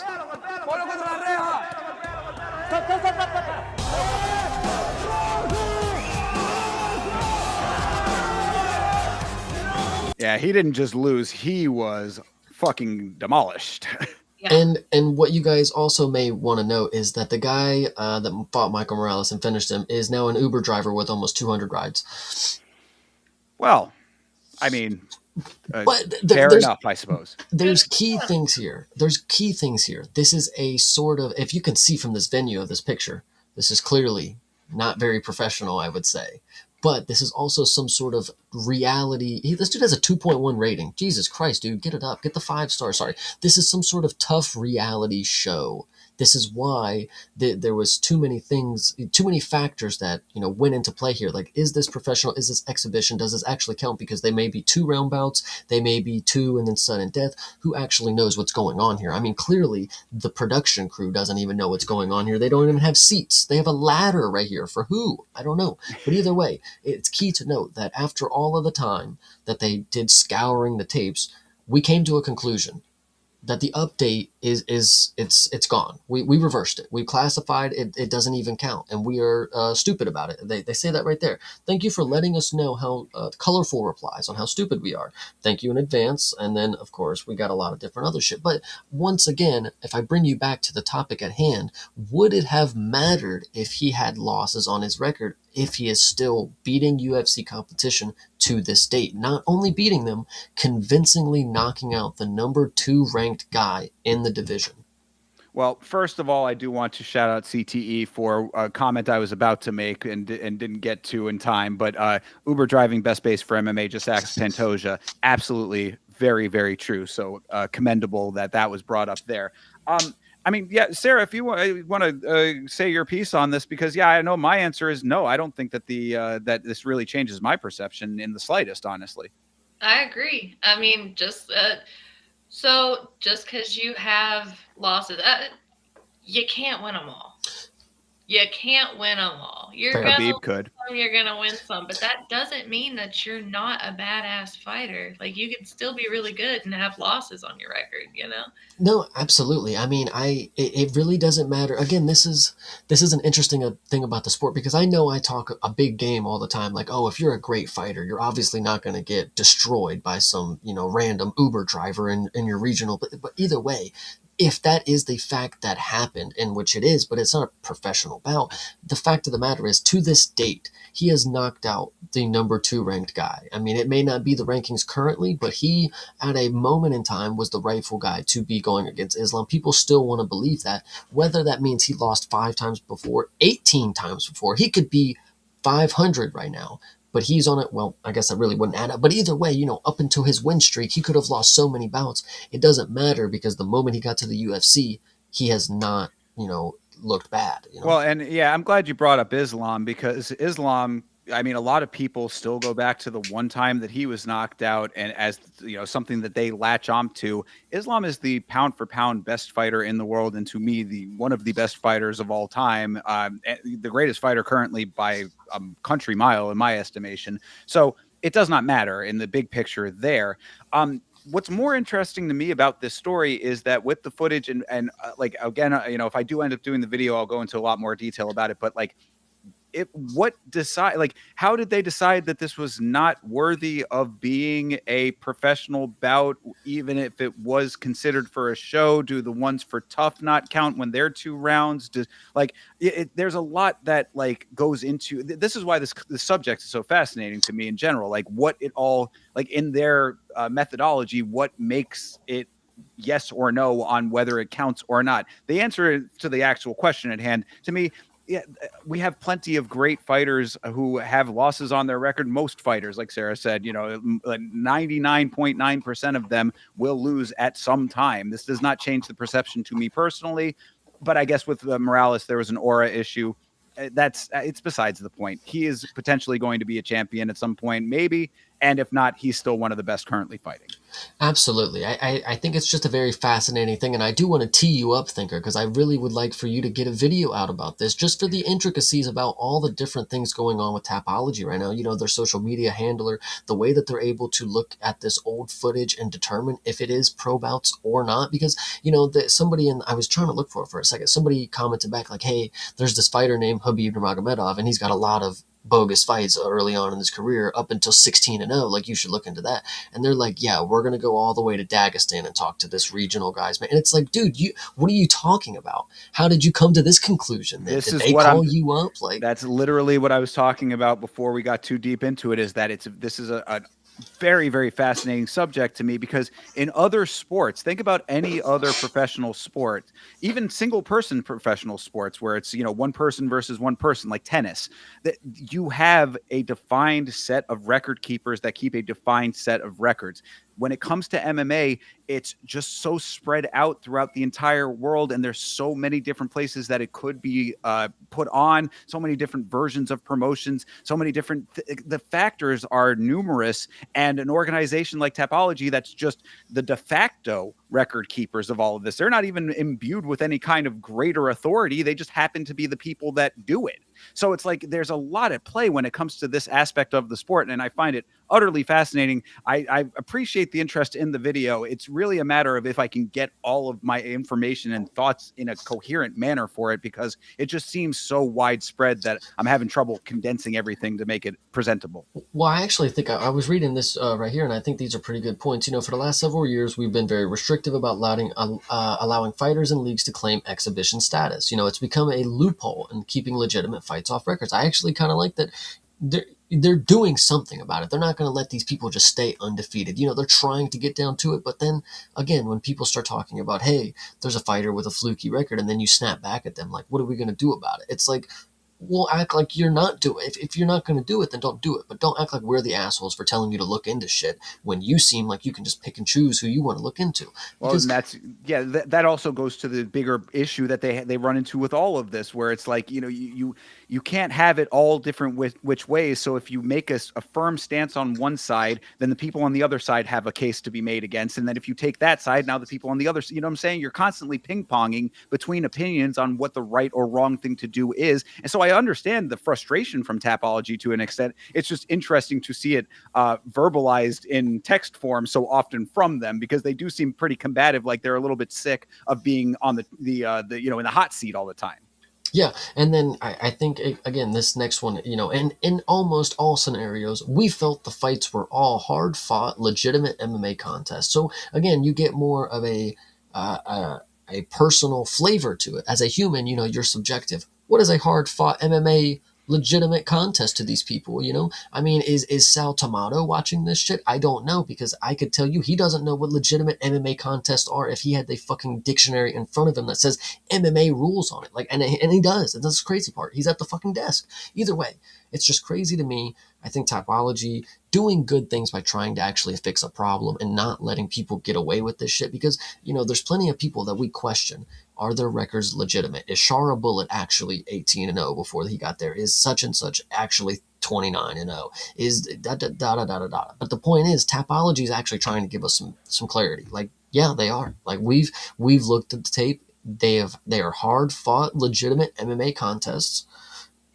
That's fine. Yeah, these count. So I think it's great for them, but and especially for something that's so widespread and so known. It's not like some random fight. It's not Sherdog or whatever that's trying to be so. I know Sherdog's probably on the same level as Tapology, but I would say Tapology is official, and they're doing something that seems officially right to do. So I like it. Again, I think it just comes back to the interesting nature of the sport, that there is no defined governing body for it. We have defined governing bodies in the sense of commissions for oversight of the sport in different regions of the world, United States, etc. But when it comes to record keeping, they're doing this as like for the love of the game almost. You know what I mean? Like it would seem that there would be a value to having, like, if you want your record to be recognized in this sport, that this is who you have to go through. But then who decides that? Does everyone on the planet just agree to that? Like, there's so many things that go into it. It's a very, very multifaceted issue here. Absolutely. And I think maybe that's the last thing I have to say on Tapology. I'll ask Sarah if you have anything left to say for our Tapology friends over here. Do you think that they are rightful to get a little upset that we keep asking them for more clarity, or are they doing just enough that they, they're rightfully have enough evidence that they're doing good, that they should be able to be like, yo, back up off of us. What's the deal here? Break the news. I feel like they're just I don't know. I don't feel like they have any grounds to be like that catty kind of. I don't know, for lack of a better word, the bitchy vibe. You know what I mean? Like, I get that you're, I don't know, doing maybe what you feel like you can, but if you're gonna offer something, offer, give what you're offering. Right, Do you know right. what I mean? Yeah.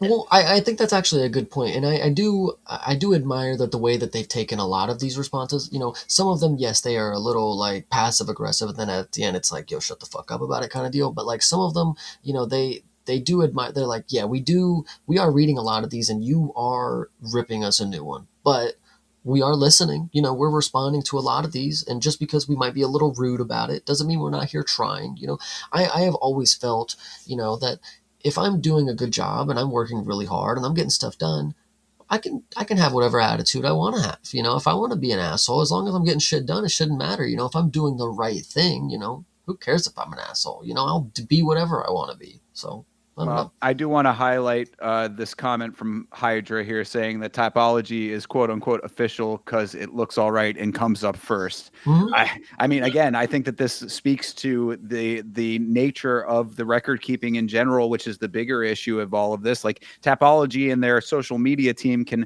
respond however they want to respond if they are the de facto keepers of all of this, but they don't have any grander authority than just being the biggest name in the record keeping space. But what could possibly overtake that makes them that? You know what I mean? They are that by default, except for someone like SureDog, which is to a lot of people a secondary outlet. So it goes into a whole bigger like fundamental issue with everything.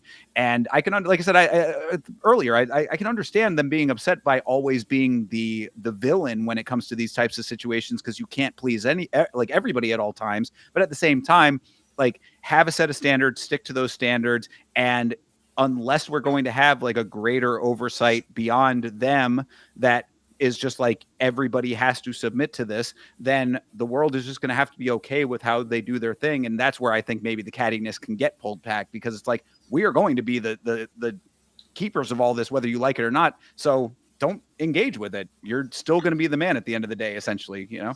100%. I like Hydra's here tweet. Hydra's comments here. The tweets feel like they were written by an angry woman. Fair facts. True. Well, now, speaking of angry women and speaking of this tough style, you know, regional promotion thing, TV series, there's a couple things and a couple different layers to this onion as well. And I think both of those things that I said coincide with what we're about to see. So the year is 2026. I want you to imagine that there's two people out there who are over the age of 40 who have never gotten over, okay, not over 40, over 35 for the other one, and they have never gotten over each other, and they are going to finally link up and do the reality TV series of a lifetime. John Jones and Daniel Cormier are going to the Russian Tough series, and they are head coaches here. I don't know if you guys knew about this. What do you guys think about it? Who's the angry woman in this situation, Chase? Oh, it's going to be John Jones, and we'll talk about this here in a little bit, of course. So I think this is the first step, and then we'll talk about this is the, you know, the TV portion, and then we'll talk about the angry woman portion of it. But what do you guys think about the rivalry getting connected back here in Russia? Never can say goodbye is what it seems like to me. It's the same thing as to why Anderson Silva was going to be fighting Chris Weidman in boxing before he pulled out. They are inextricably linked when it comes to their rivalry, and anybody that has the ability to exploit it is going to. So why not? It's interesting that they both agreed to it. If you recall, that show that they are on is the same show that Nate Diaz left in a huff because the contestants on the show are very rowdy. So I think that is going to be an interesting element for DC specifically. John Jones fit right into that environment. But so I just think it's an interesting dynamic with what that show is. But I'm not surprised by this. They're going to milk that until they can't milk it anymore. So why not? This doesn't surprise me all that much. I'm going to let Sarah go, but I think I'm going to highlight this comment here from Hydra. Never been less excited for a show. Can't believe they're making this. Why are they making this? Sarah, do you have any input on that? I don't want to watch a show. If y'all want to, like, keep the rivalry, why don't y'all just fight again? Yeah, DC is pretty old now, though. I don't know if that'll work out. Maybe boxing, though, and they actually did bring that up. That's possible. So, Well, I I mean, think if you don't like Brett- him, kick his ass. Well, Don't like it's. I don't know. I have no interest in this show. None. mhm, Zero. It has nothing to do with them two. They're not gonna be technically competing. mhm. So it's not like one of them comes out on top. So I just whatever. True. Yeah, I do like that point. I mean, at the end of the day, I mean, they could care as much as they want about these random fighters, but they probably don't care as much about them as themselves. You know, it's not them competing for against each other. It's really just a battle of, you know, who's dedicated enough to care for these guys, you know, community bond kind of deal, whatever you want to say. But go ahead, Thinker. Am I wrong? I was waiting because I didn't know how I was going to be stealing some thunder here. But am I wrong? Did they not say that they are going to be having a wrestling match at the end of this? That is possible, but the only other news that I have is the next thing I'm going to show you, which I think if you guys are sitting here saying you don't care about this, one, you're not an American, and two, this is potentially going to reignite the rivalry. The next thing that I'm going to show you, and this is where we get into the angry woman side of this, and this is interesting. I did not watch this clip; I just read the little tag, so we're going to get into it. Oh man, what a stuffy, just dickhead Cormier really is. I think if you really get to know Daniel Cormier, he's really not. Yeah, it was nice. He's an asshole. He really is an asshole. I mean, he didn't really connect with any of the fighters here. He's just an asshole. I tried to make peace with him many times, and he made it very clear that he wants to be enemies for the rest of his life because how lucrative it is. He's a dickhead. You know, you look at the way that he treats his staff members. He brought like 10 yes men out with him, and literally, go get me my water. Where's my this? Why is that this? It was just, he just bosses guys around. He wasn't very sociable with the people on set. He's just a dickhead. I think people that really work with him knows that. But the one thing I do know is that I made him cry in front of the world. I took him off of the list of being considered one of the greatest fighters of all time. He'll be even lower in the rankings of the greatest heavyweight of all time because my prospect, Gable Steveson, is going to be 3 times the champion Daniel Cormier ever was. He'll just always be in my shadow one way or another. Go ahead, Thinker. What do you actually? I would love to highlight. He said Gable Steveson is going to be 3 times the champ, Daniel Cormier. Think about how high of a standard that is right now, and then go on. I mean, I will not be manipulated by John Jones when it comes to anything that he has to say. So, I mean, really, anything that comes out of this guy's mouth is stuff that I automatically disregard. Like, he can try to shape situations in any way that he sees fit because that's exactly what he does. I do not allow myself to go down any line of reasoning that he puts forth.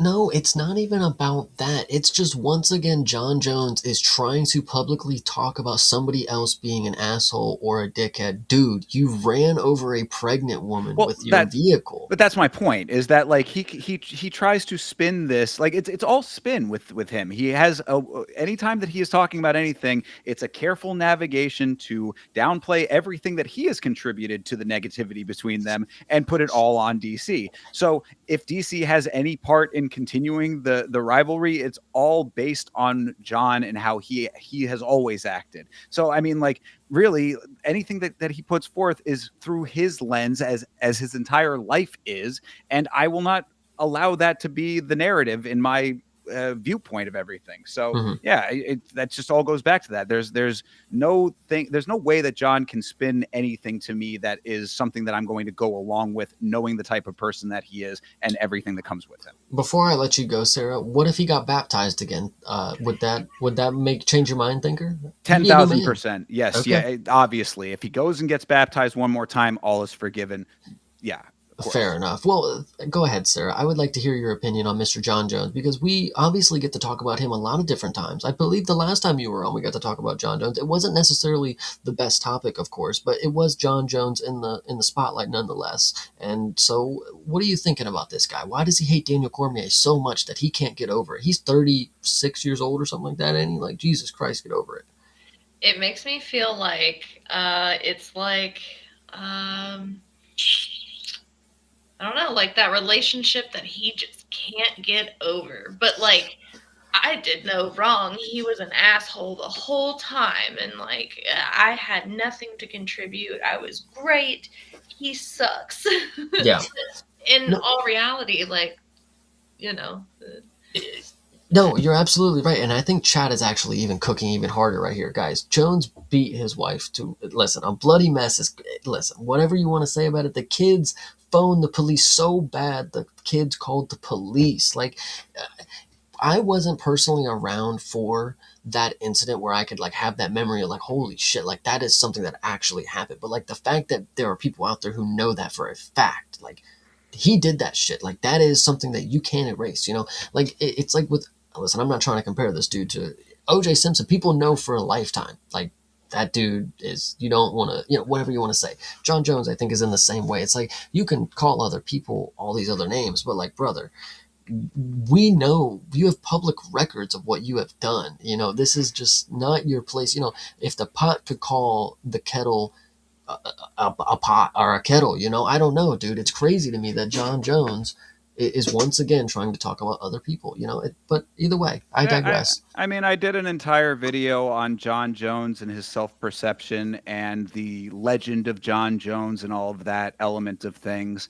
And it is the mythos around him that allows him to get away with all that he can get away with, and that just continues on to this very day. So he will continue to manipulate situations to make himself look as good as he can, rest on the fact that he is still considered the greatest fighter of all time to a lot of people, and just sort of live this charmed life. There have never been consequences for John Jones, so why change now? Again, this I think is just an extension of that. It's he's always going to come from this attitude that I am in the right, the rest of the world is as it is. You know, if you're going to talk to me about it, you're going to get that perspective. Again, this is why I don't engage with anything from John Jones, because you know what you're getting with him. I think what is key to note here, Hydra just cooks so hard, of course. You know, it's insane how all of this is surface level shit. Imagine what the public doesn't know. You know, think about this. We talked about this a little bit in the Discord. Aiden Ross has a prison cell in his, like, warehouse. Why does he have that? I don't know what he does with that. But also, they wanted to remind me that Andrew Tate also had a prison cell in his place, which I don't know if this is all true, but if it is, what does John Jones have in his house? If prison cells are applicable, he just bought an apartment, didn't he? What is that apartment complex going to have at the basement of it? Listen, I'm not trying to get too far into it. I'm not trying to get into the conspiracies, but listen, we all know John Jones is capable of a lot of different stuff, if not an OJ or Diddy case, as the Mank has slightly put it in the comments for us. Closer to Diddy than OJ, for sure. True. With Hezbollah, that's the craziest part. God, jeez. Yeah. Anyway. Either way. So the next thing, and we can get over John Jones because there's more pressing matters. Because once again, actually, Sarah, did you have anything last to say about John Jones? No. Good. Because I think the next person is more, I think there's going to be more conversation to be had because this dude takes a lot of L's. Not necessarily in the cage. I mean, he has in his last 4, but that's nonetheless. He's one of the greatest of all time. But he consistently takes L's that me and Thinker have pointed out. You know, it goes back to one stream that he had that is now erased from the internet. But I wish this guy was able to erase this stream from the internet because it seems like he really messed up here. So Kamaru Usman is in the news right now because he apparently, you know, let a big oopsie out where he had a private phone conversation with Anthony Joshua. And this, of course, was the aftermath. This is not after, but this is in aftermath of what Anthony Joshua is going through with, his team members and this accident that happened down in Africa. And so Kamaru Usman is streaming, which we don't have the clip yet. We will get into this, of course. But at the time, because the clip was taken down. He took the YouTube video down, so nobody really could see. But obviously, we got the screen grab. So we'll talk about what he says first. You know, it completely slipped my mind that a conversation was recorded. I realized after and asked about it. I take full responsibility for not properly watching the video that was released and keeping my private conversation with my brother AJ private. SMH, big L on me. So first, before we get into the scrubbed offline footage, which if you didn't know, people can only scrub footages offline if you're in the Roadhouse 2024 movie. So if you guys did not know, we did a review about that last night. It lasted over 4 hours, believe it or not. And only a couple of those hours did we talk about how you could scrub a UFC fight off of the internet. And, you know, this guy had so much money. True. Still found it in the end. Yeah, YouTube keeps taking it down though. So I think Kamaru Usman is probably going through the similar issues here because and when I get into this video, I think it's just an even bigger L that I point out one major thing about it. But the thing is, he continuously, sucks at social media apparently. Like he gets slapped by Bilal and then deletes the whole fucking stream. That would have been great content. You could be rich off that right now. But either way, you come out here and now you're recording private conversations. Like, how do you even let this happen is kind of weird. And I'll even ask that question once we watch the footage, but I would like your input on this. Like, even if it was a mistake, like, oh, I didn't mean to record the conversation with him, he uploaded it to YouTube.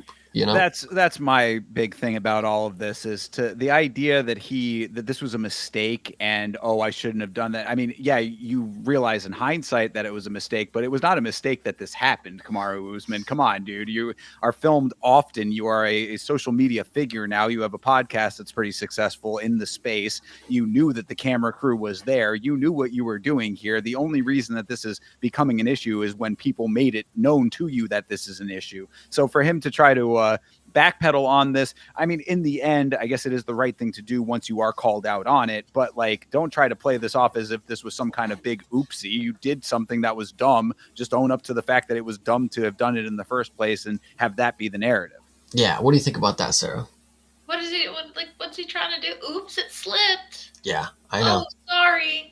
And when I get to this next point, you're going to even believe that even more. It's like, man, he really accidentally let this happen, because when you get to the actual footage, right? I'm not going to play the entire thing. I just want to show you one key thing that shows you there's cameraman is over his shoulder here. Like, he's right on his back. But it's not even just that. If you look in the bottom left, you have a little thing that shows Anthony Joshua. This is who he's talking to. Yeah, someone had to upload a graphic to it as well, right? This was edited. This was put into production. Did he not watch the video? Did he not watch what was coming out? Like, they took time to make this. Did not one point they say, hey, did you want us to cut this out? Like, I don't know how you mistakenly do this, but this is 100% this is purposeful. This is all purposefully done. The cameraman is right on you, brother. Yeah, he knew exactly what he was doing. Sure. Yeah, I don't know. And I guess he didn't think he was going to get flack for it.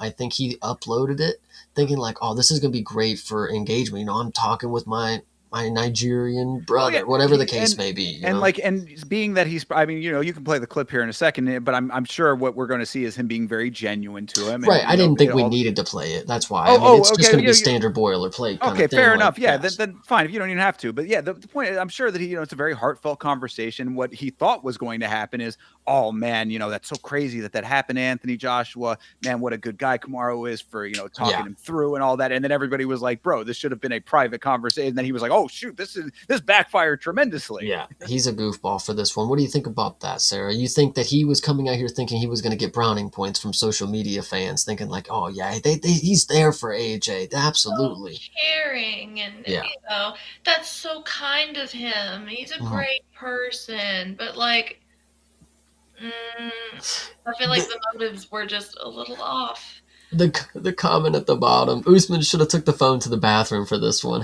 #pause. Like, dude, that's so, it's like, I just can't believe, this guy's a lot older than a lot of these other UFC people that we encounter, of course. And a lot of these other guys, it seems as if they're a little more tech savvy, of course, but they know how to navigate social media in a way that, like, you would assume, Kamaru Usman is a lot older. I know he doesn't know how to navigate the social media realm as somebody who has grown up with it, but like, you could at least think that he would have the mindset not to do something like this, like, obviously a phone call with somebody should mean a little more than just like uploading it to YouTube. Even the FaceTime, bro, you got his whole face on it. Like, bro, what the fuck? Like, damn.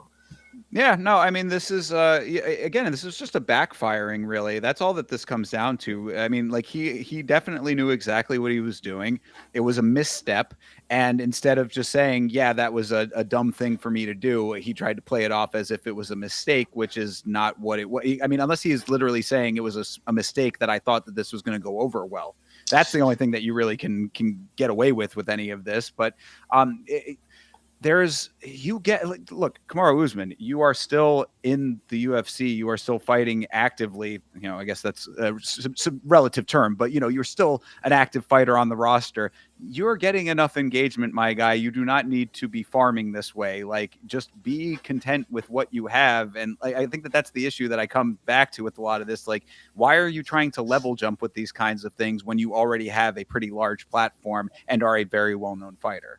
Yeah, I 100% agree. I think Usman definitely flopped here. Once again, flops. He actually is one of these fighters that I genuinely do like in the cage, and I do believe in his greatness, but he definitely has the steps of somebody that I would not associate with. Like this wouldn't be my friend kind of deal, but like I get people probably do enjoy his company. He's probably got a family and friends, but like I'm just not that type of person.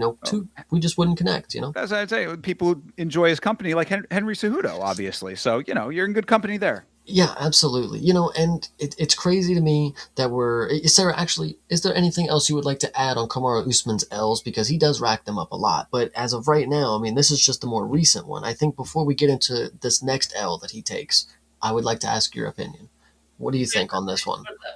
But you said there's a next one. Well, it's not necessarily too much of a next L. I think it's just him being bald. It really does go into this next segue. Have you guys ever had an ingrown hair? Because I don't think Kamaru Usman has. So the point that I want to make is I don't think Justin Gaethje has ever had an ingrown hair, because that ain't one, brother. He claims this is an ingrown hair.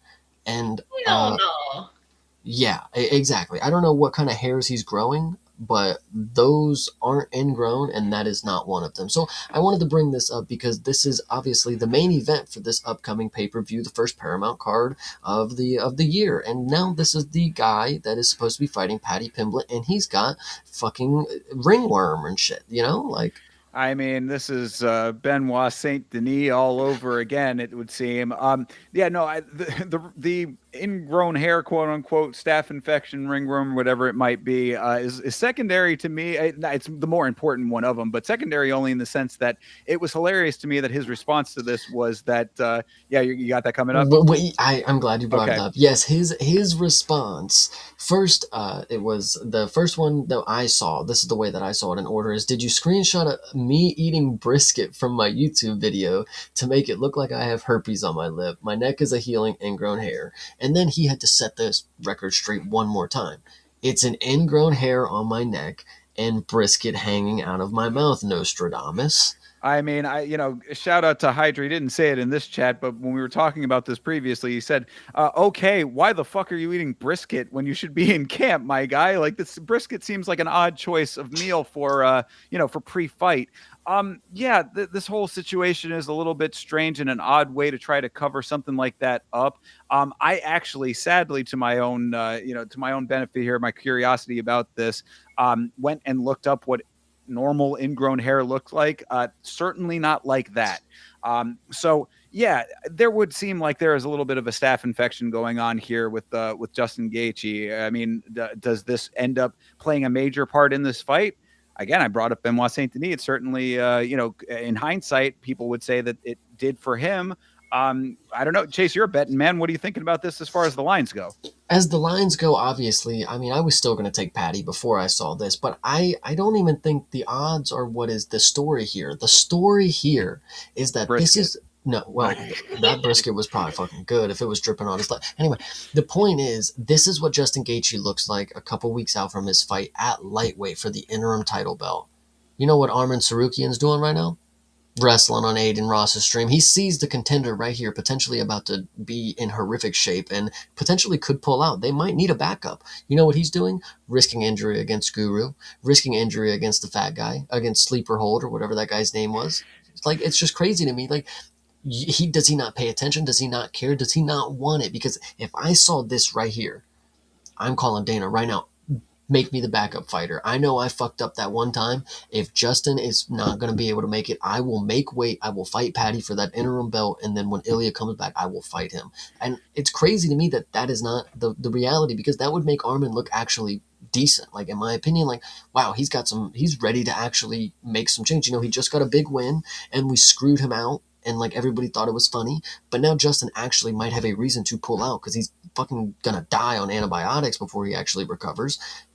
Armin has an opportunity, but he's not doing that. He wants to have fun on Aiden Ross's stream and pull out guns and you know, like, it's just crazy to me. So go ahead. Two things to that. One, Hydra again, highlight this. Armin wants nothing less than the belt. Hydra, he had the opportunity to fight for the belt, of course, and you know, there were extenuating circumstances in his world, but that does play into it. I would think fighting for an interim title after getting sidelined maybe plays a little bit into his thought process with all of that, but I don't know how much stock you put into this. I did hear Dana say that the headbutt on Dan Hooker played a little bit of a part in how the matchmaking and everything went down. That is fair, and that's fine. But the point is, today, your main event fighter has staph infection, is what it looks like. You have to change the script. You have to be able to say, okay, Armin, you did what we asked. Now we need you to step up if Justin Gaethje is out. I think that's perfectly valid. I know the headbutt played a part, but what else are they going to do? They're not going to skip over him and give Charles Oliveira to Patty. I mean, they might, but I don't. Listen, I think best case scenario, Armin should have been calling Dana the moment these photos leaked and said, yo, I need that opportunity the moment he's fucked up. If he can't compete, I will go ahead and do it on short notice, any day's notice. But no, again, what he is doing, and this is where I'm gonna lead you up here, Sarah. What is Armin Sarukian doing on the fucking Aiden Ross stream rather than trying to get his ass in the gym and get this fucking belt? I mean, Jesus Christ, what do you think about that? He's bullshitting. Like, that just shows me, honestly, that, like, I don't know, your priorities just aren't in the right place. Facts. Yeah, there's a lot of people who, like, you can tell that they are just people who never leave the gym. Kamaru Usman actually used to be one of those people, and, like, now he obviously spends more time in the fucking podcast booth than anything else. Armin Tsarukyan clearly spends too much time just having this luxury lifestyle rather than getting in the gym and putting his head down, because he could be paying attention to these opportunities. And I just can't believe that he just let this opportunity squander, Well, I think what you're failing to factor here is that this is already a clown show to begin with. The only reason that this is happening at all is because of Ilya's situation outside of the cage. This interim belt is as much of a formality as anything's ever been. Justin Gaethje in this shot only because he has bitched, moaned, and complained his way to make that the case. And it's now confirmed as well. Trevor Whitman coming out saying that if he loses this, it's going to be his last dance. So I mean, this whole situation is already kind of a shit show. So I think that in Armin's mind, if there is anything going on inside of that head of his, it's probably let this clown show sort itself out and I'll swoop in afterwards and figure it all out on the other side of this whole thing. That would be my thought process. Because, yeah, this is a fucking Flavisham mockery to begin with. Yeah, I can definitely agree with you there. I mean, and if you want to talk about clown shows, it's best segue we can get to this next story, because this one is going to be a little video that we watch, but then I'll bring up two separate slides that have the quotes on it, and we'll talk about those individually. So this first clip that I'm going to play, actually the only clip I'm going to play for you here, it is going to be from the CBS Mornings, and Dana White has appeared. So everybody take note on what Mr. White is going to say. And no, that's his last name, guys. Yeah, so we literally just got done going through all the logistics of, how to set it up there, how many people we can have. It's looking like we'll have 5,000 people live on the White House lawn. On the White House lawn? Yeah. 5,000? Are those it'll be on there? Yeah. On the South Lawn. And then across the street is the park. It's called the Ellipse, I think, and we can have 85,000 people there. We're going to have big screens, and we're going to have a stage. We're going to, have music throughout the day. We're basically going to take over DC that whole week with lots of different things for fight fans, and then obviously, a one-of-one event to be able to have it at the White House. The fighters will actually walk from the Oval Office. No way. Yeah, to the Octagon. That's wild. With the president? Yeah. Well, he'll be there. I don't know. I don't know if he's doing the walk, how involved he's going to be, but you heard it here first. Donald Trump is going to walk hand in hand with each fighter down from the Oval Office down to the Octagon. Yeah, but either way, clearly a big fight fan, that guy. Yeah, absolutely. That is 100% hilarious. Sarah, first, get your opinion out. What do you think about this White House card? 5,000 people plus 85,000, whatever he just said. Is that even that's so many people. Like, whatever. Go ahead, Sarah. Lead it. I feel like they have this really grandiose idea of what this is going to be. Like, yeah, is it neat? Like, yeah, it's a one of one, whatever event. Cool, Mhm. great. But I feel like with the amount that they've hyped this up, this better be one hell of an event. True, I definitely agree. I mean, they're saying it's going to have, a lot of title fights, which I don't know how it's possible if you got to spread out title fights for 12 months of the year. If you have all 7 divisions or whatever, how many there are in one night, we're going to have no pay-per-view fights for the next 7 months. That's the unfortunate case. So, Yeah, I mean, you make a good point with that. I have faith that this is going to be as advertised. I don't know. A lot of people maybe are on the other side of that and might think that it's a little crazy that I think that way. But I do think that this is going to be as big an event as they're making it out to be. What that actually looks like, we're going to have to see. But I would think that the actual quality of this card is going to be on par with 300. Which I know is crazy to say because that's, like, to me, the gold standard of the best of the best. But either that or something of the spectacle of Noche. I think that this is going to be in line with that. How that actually plays out, of course, we're still going to have to find out. But this is what they're billing it as. And what we have come to find is that when Dana says that he's going to do this level of spectacle, he generally does deliver it. So, well, I mean, you're asking, you don't know how it's going to be done. Well, he actually did. He did lay down the play for you. It looks like there's going to be 5,000 people on the White House lawn. That is what the schematics have drawn up. That is the dimensions of the lawn, and that's how many chairs can fit in there. How many rows of elevation. Whatever you want to say. 5,000 on the White House lawn. There have been people in the chat that would like to mention 5,000 close friends. But I don't. I mean, it's going to be they're not anybody from the public. It's going to be diplomats and famous people and that type of thing. If you like this, where did that one go? There was actually a comment right here. 4,000 of them on the Epstein list. I actually kind of like that one. But. Yeah. And then I think it was actually, of all people, Sean Strickland, who was saying that is probably likely the case. So shout out to him for that and very little else. But then also we had to, and then across the park, we can have 85,000 people there. You know how many people that is? That's 85,000. That is a lot, guys. It's a really big number. That's more than I could tell. Like, that's more than arenas, I'm pretty sure. Like, that's sure. So how is that going to work? I mean, the experience that he described, we're going to have music, we're going to have events, we're going to have things playing for everybody. We're going to have it on big screens. This sounds like they're taking a page out of Riyadh season, because every time we go to Saudi Arabia and or Abu Dhabi, it seems like they have more of a festival type event going on around the fights. Instead of just the fights being the center, it's like everybody's doing something while the fights are not on, and then everybody turns to the cage when the fights start, and then there's TVs where you can see, you could be doing your own thing, but then also keeping the flow of the fights. And like I said before, the UFC is a long time event. Like 7 hours sometimes is crazy. And if you have how many title fights, 7, 4, that's 30 minutes, or whatever it is, 50 minutes, 25 minutes. Sorry, I don't even know the times. 25 minutes per bout, 5 rounds, who knows how long this is going to drag. But if you have things going on around the thing and it's more like a public event type of thing, and then you look up at the screen at a specific time and there's a fight going on now, I think I'm down for it. I like this more festival style UFC promotion kind of thing. Yeah, I think that's what it's going to be. I'm not buying into the idea that they're going to stack it full of title fights the way that some people are saying that it's going to be. I think that there's probably going to be a couple of title fights and then a couple of like big name fighters that are going to be fighting.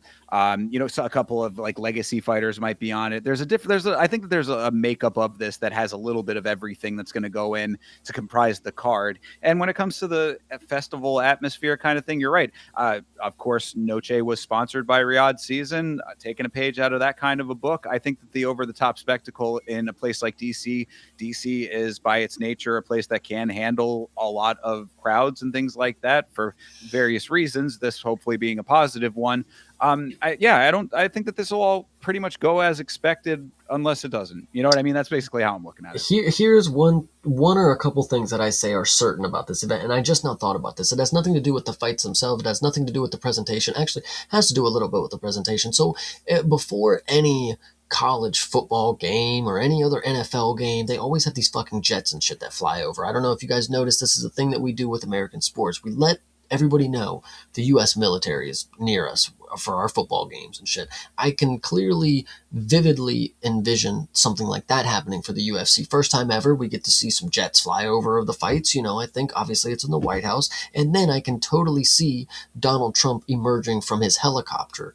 I've definitely seen him get in and out of a helicopter before. Why would he not make an entrance to the White House? I know he's already there, but he has to make an entrance, right? Oh, well, yeah. I mean, that aspect of it is a no-brainer. This is going to be a UFC event, but this is also going to be a ridiculously over-the-top, rah-rah patriotism event, if you've ever seen one. Absolutely. I mean, you're going to be having all kinds of shows of military force. You're going to have, all kinds of displays of over-the-top patriotism and those types of things. They go hand in hand with the current administration and with the presentation, I say. I think I brought this up before, but I'm going to bring it up one more time because I've been plugging a lot of our movie reviews. I think they will have the military section at the White House. I think I've said this before. They will have a section for the military to watch, and they'll have their salutes and they'll do their song, and then obviously we'll have the Matt Frivola character come on out, and then Tommy from The Warrior. Anyway, we did a movie review about The Warrior 2011, whatever it is. Go out there and check it out. It was a good one. But yes, I think this is obviously a spectacle. We're going to have to experience, fireworks. That's another thing. We're going to get fireworks. Oh, absolutely. Yeah, come on. Of course. Yeah. Not just pyro on the entrances. Fireworks before and after, probably. Actually, probably not before. It's going to be daytime, but after for sure. So, yes, I think these are all key. What's another key thing to note about our event at the White House? They control so much stock in the audience engagement that we just push other shit out the fucking way. So Dana reshares that the news that France has delayed the 2026 G7 summit to avoid a scheduling conflict with the UFC White House event. So it is confirmed that it's happening. I mean, we have set aside the venue. There is no ifs, ands, or buts. I mean, you've delayed the G7 summit. You better have the fucking thing now, dude. Well, yeah, I mean, it's a no-brainer that it's happening, I think, at this point. But yeah, this I love. Take that, international diplomacy. This is hilarious to me that, this is such an event that on such a grand scale that it is reshaping the course of international politics for the time that it's happening. So MMA on the largest stage possibly it could ever be on and will ever be on. I mean, this is kind of wild to me that this is what it has gotten to. But yeah, other countries just, whether they like it or not, having to bend to the whim of our nation and by extension, Dana White and the UFC.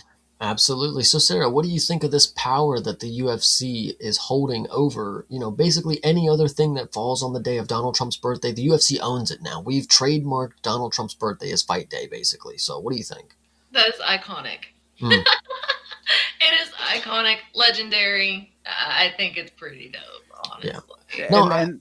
Yeah. Sorry, I just wanted to piggyback off of that because, this and I'm not trying to go into a deeper political thing here, but these are the things when you break down the popularity of Trump as a figure, that those are the things that get him to the status that he has. Again, it goes back to when before the election he was on Aiden Ross's stream and he got gifted the wrapped Cybertruck. You know what I'm saying?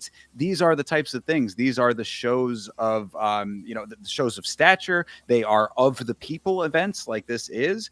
It's a scale that has never been done before. You would never get a president before, possibly not ever after either, depending on how politics works out, that would ever dream of something like this, but this one does, and this is why you get it. So it's even if you disagree with the politics, which I certainly do in many, many instances, I don't think you can deny the iconic nature of this. And you want to talk about denying the iconic nature of this. You got me thinking over here. You said Donald Trump was on Aiden Ross's stream, huh?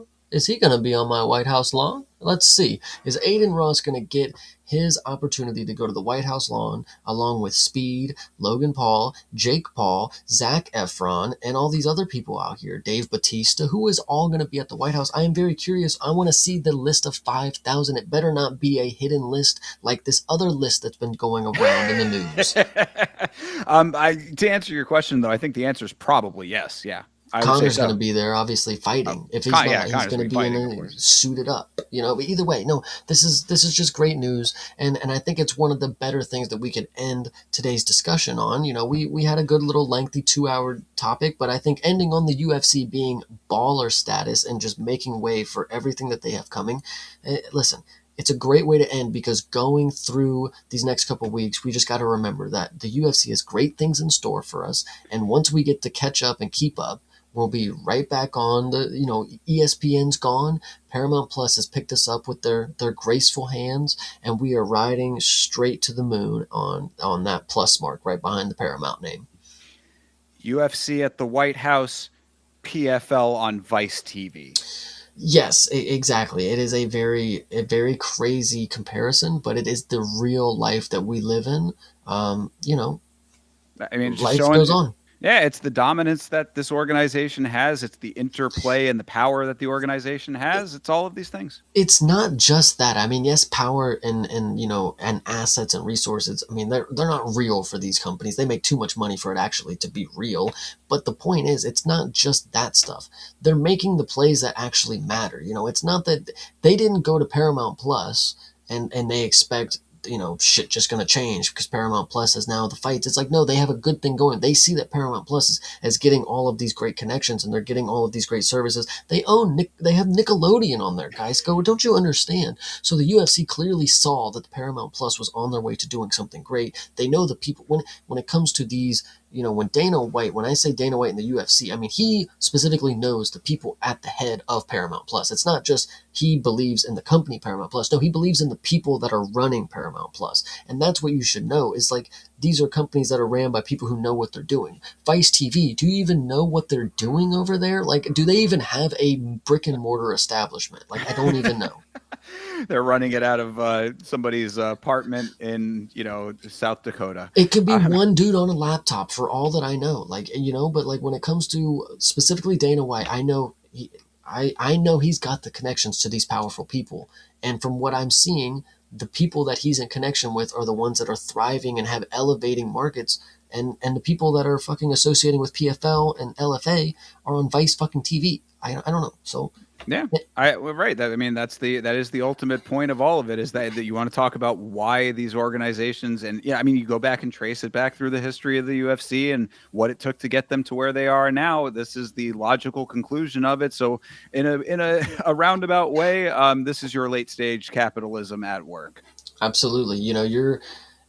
Listen, we are going to enjoy the product that comes out of the UFC's ass. And I'm telling you, it starts in a couple weeks, and when the White House comes, I will be watching very, very happily when we do all the American song and dances and have the most patriotic event that you've ever seen in your life, because that's just what Donald Trump loves to do. And to be fair, there's a lot of people out there who love to do that shit, and he speaks to them. So I will allow them to have their moment at the White House when we have jets flying over, when Donald Trump lands from his helicopter, when Conor McGregor gets to have his whole moment in the Oval Office again with his fight uniform on, and he gets to kick the door down, whatever he's going to do. I'm excited for it, and I really hope that you guys are just as excited as me, because we got a big year to come, dude. This is a year of fights on Paramount Plus. I know you guys, may not even have Paramount Plus or may not have ever used it, but the fact is, fights are on there, and I'm excited. Yeah, it's again, it's going to be one of those things that I will enjoy very conflictedly based on the rest of the political landscape, but will enjoy nonetheless, because I cannot deny how amazing I do find this. So I'm looking forward to that. Of course, looking forward to the fights that we have, as you're saying, on Paramount Plus and all of the like. We are all in MMA winter still, and we are all very much getting restless and wanting to get back to watching fighting. So I think we can all agree on that at the very least. Absolutely. And just to shout out this comment right here, Vice TV is run out of a Minnesota Learning Center. Jesus fucking Christ. Yeah, the Learning Center. Yeah. Shout out to Nick Shirley. Yeah. All right, any which way. Sarah, any last thoughts that you have on all of any of this? Anything that else you want to share? As much as I don't agree with the politics and stuff, like you said, I'm still going to be watching it. Because it's still the greatest sport in the world. They can be fighting in an alleyway. I don't give a fuck. True. I'm gonna watch. Bingo. Absolutely. That really is what it comes down to, eh? Yeah, too bad I can't offer you alleyways, but I can offer you Dan Hooker's backyard. So you have $50,000. You can choose if you want to pick it up and go on over there down under or wherever they got it going over there. And yeah, so make Don't sure. say anything about his mom. True, don't talk about my mom. But either way, if we catch Patty in Dan Hooker's backyard, I'm putting all my life's earnings on probably Patty still. Damn, I'd still probably Patty. Yeah. True. All right. Well, with all of that being said, Sarah, thank you very much for joining us for this wonderful stream. We appreciate your insights. Let the people know how they can find you. Of course, Sarah's link tree is in the description of this stream, but go ahead and let them know how they can find you. Yeah, all of my links are on my link tree. After I get off of here, I will be streaming on. I don't know if I can openly say it, but the first link that's on my link tree. Nice. So, The big CB, I guess, is what it's known around here, I think. exactly. So, yeah. If you didn't find me annoying enough here, you can come hang out with me after. Or you can join my Discord. I do have a Discord server as well. Hell yeah. Yeah. All right. And then, Excellent. yeah, absolutely. Thinker, you go this time. Let's see what you got. Sure. YouTube.com/@YamaShow. We are dangerously close at this point to the 1,000 sub mark. So make sure if you are not already subscribed, you hit that subscribe button, turn that bell on for me. A lot of the times also my good friend Chase Parton on here very regularly as well. I am at YamaShow on Instagram, Twitter, and on Facebook as well. Holler at your boy. Absolutely. And then I'll go ahead and close it out for everybody right here. I hope everybody in the chat had a really good time. I appreciate you guys for stopping by. I know everybody was busy watching other streams, and I'm glad a lot of people got to stop by and spend their night with us. It's, 1 a.m., but you guys can always come by and have a great time. And before I go, one last thing, you'll find me on youtube.com/@CPSmalls, and I will be streaming regularly, especially with this crew right here. So Indeed. Yes. And again, thank you guys in the chat. You are always amazing. You are the realest of real ones. We appreciate it. Good to see a couple of people that we don't normally get around here for these. So thank you guys again for just hanging with us for this. Hopefully the conversation was enjoyable to you, and we will see you all in the next one. So until then, have a great rest of your night, a great rest of your week, and as always, fight on.